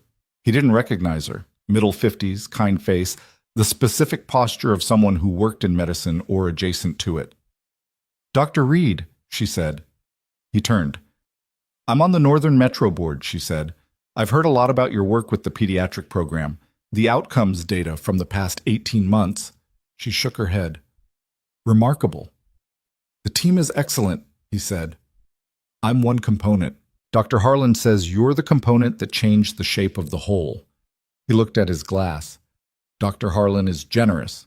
"Dr. Harlan is precise," the woman said. "There's a difference." She paused. "I wanted to introduce myself because I'm chairing the expansion committee for the fellowship program next year. We want to build something more significant, more permanent." She looked at him directly. "We want people who believe in what the program can be, not just what it is. I hope you'll consider being part of that conversation." He looked at her. 2 years ago, he'd been fixing a porch railing for $60. 6 months ago, he'd stood in an operating room for the first time in 4 years. Not as the primary surgeon, not yet, but as second, assisting on a case that Dr. Nathanson had invited him into with the specific intention of putting him back in a room where his full training was the thing required rather than a subset of it. He hadn't told anyone how it had felt. Not Elaine, not Vanessa, not even Emma. Some things were too internal for immediate translation, needed time to move from experience into language. What he'd felt was that he'd come back to something that was still his, even after everything that had argued otherwise. That the years in the warehouse and the handyman calls and the 4-hour nights had not taken it from him. That it had been waiting the way certain things wait. Not impatiently, not with any particular faith in the outcome, just simply still being there. "Yes," he said to the board member. "I'll be part of that conversation." She nodded, pleased, and moved on. Vanessa appeared at his side a moment later, having extracted herself from the foundation board member with the efficiency of someone who had been ending conversations she didn't want to be in for 30 years. "That looks significant," she said. "Fellowship Expansion Committee. She wants me involved." Vanessa looked at him. "Are you going to do it?" "Yes." She was quiet for a moment and then she smiled. Not the public version, not the one she deployed in rooms like this. The real one, which still sometimes surprised him with its directness, the way it arrived without the usual half-second of management that went into most of her expressions. "Good," she said. They stood together at the edge of the room in the chandelier light, and the party moved around them the way it had at the Hargrove Gala 2 years ago, the same general architecture of privilege and philanthropy, and people trying to matter to each other in formal wear. But Mason Reed was not the same man who had stood in a ballroom in a borrowed suit. He was wearing a suit that fit. He was wearing the ring on his left hand. He had his Northern Metro badge in the inside pocket of his jacket because he'd come here from a late round and hadn't had time to leave it at home. His phone had a photo of Emma as the lock screen. Recent, from 2 weeks ago, Emma at the farmer's market holding a jar of honey up to the light with the expression of a scientist confirming a hypothesis, Rosa in the background grinning. He was a pediatric surgeon in a program he was helping to build. He was a husband. He was Emma's father, which had always been the most important thing and remained so without contradiction.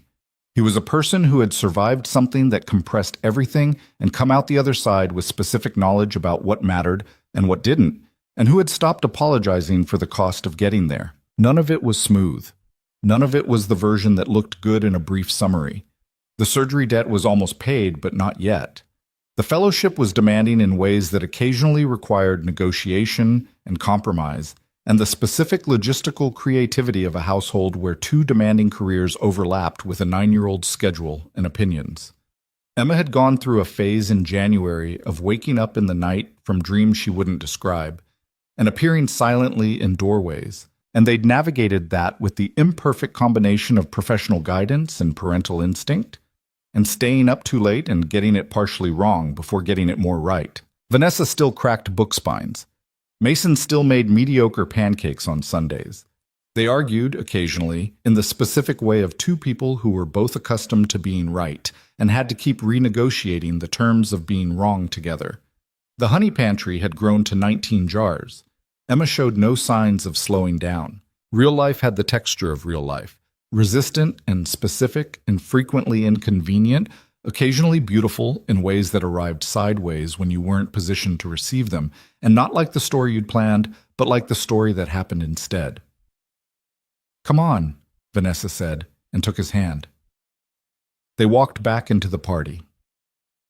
On a Tuesday evening in October, Emma Reed sat at the kitchen table doing homework while Mason cooked, and Vanessa sat across from Emma, their running fact competition having paused while Emma finished a math problem she found insufficiently interesting. Outside, the city was doing its fall evening thing, the particular quality of October dark that arrived earlier than summer dark and had a different smell to it, something about cooling and change and the accumulated weight of a season turning over. Emma finished the math problem, looked at it, found it acceptable, and looked up. "Okay," she said. "Marine biology. My turn." "Go," Vanessa said. The mimic octopus can impersonate 15 different species. It chooses which one based on the predator. It has a different performance for different threats. Vanessa considered, "I know that there's a species of dragonfly that navigates by the stars, one of the only insects confirmed to do it." Emma wrote both facts in the notebook they kept specifically for this game. She'd been keeping it for a year and a half. It had 43 pages of facts in it. Emma had recently informed them that she intended to publish it eventually, in some form, and both adults had agreed this was entirely plausible. "That's a good one," Emma said. "Stars." "I thought so." Emma closed the notebook. She looked at Vanessa for a moment, and then at Mason, and then back at Vanessa with the expression she had when something was taking shape in her thinking. "I figured something out," she said. "What?" Mason said from the stove. "The mimic octopus," Emma said. "It changes itself depending on what's trying to hurt it, but it doesn't change what it actually is. Underneath, it's still the same thing." She paused. "I think that's what we do too. We change how we look depending on what's happening, but we don't change the underneath part. The kitchen was quiet for a moment, except for the sound of whatever Mason was making. Vanessa looked at Emma. "Yeah," she said quietly. "I think that's right." Emma nodded, satisfied that the analysis had been confirmed, and opened her homework to the next problem. Mason looked at Vanessa over Emma's head. She looked back at him. Neither of them said anything. They didn't need to. The thing they'd built, out of borrowed suits and cold hands and honey jars and two-week tea and mismatched chairs and children talking to rabbits, and men who had stopped allowing themselves to want things learning how to want them again, was here. It was in this kitchen, in this specific Tuesday evening, in the fact of these three particular people occupying the same ordinary space. It was imperfect. It was real. It was, without question, enough.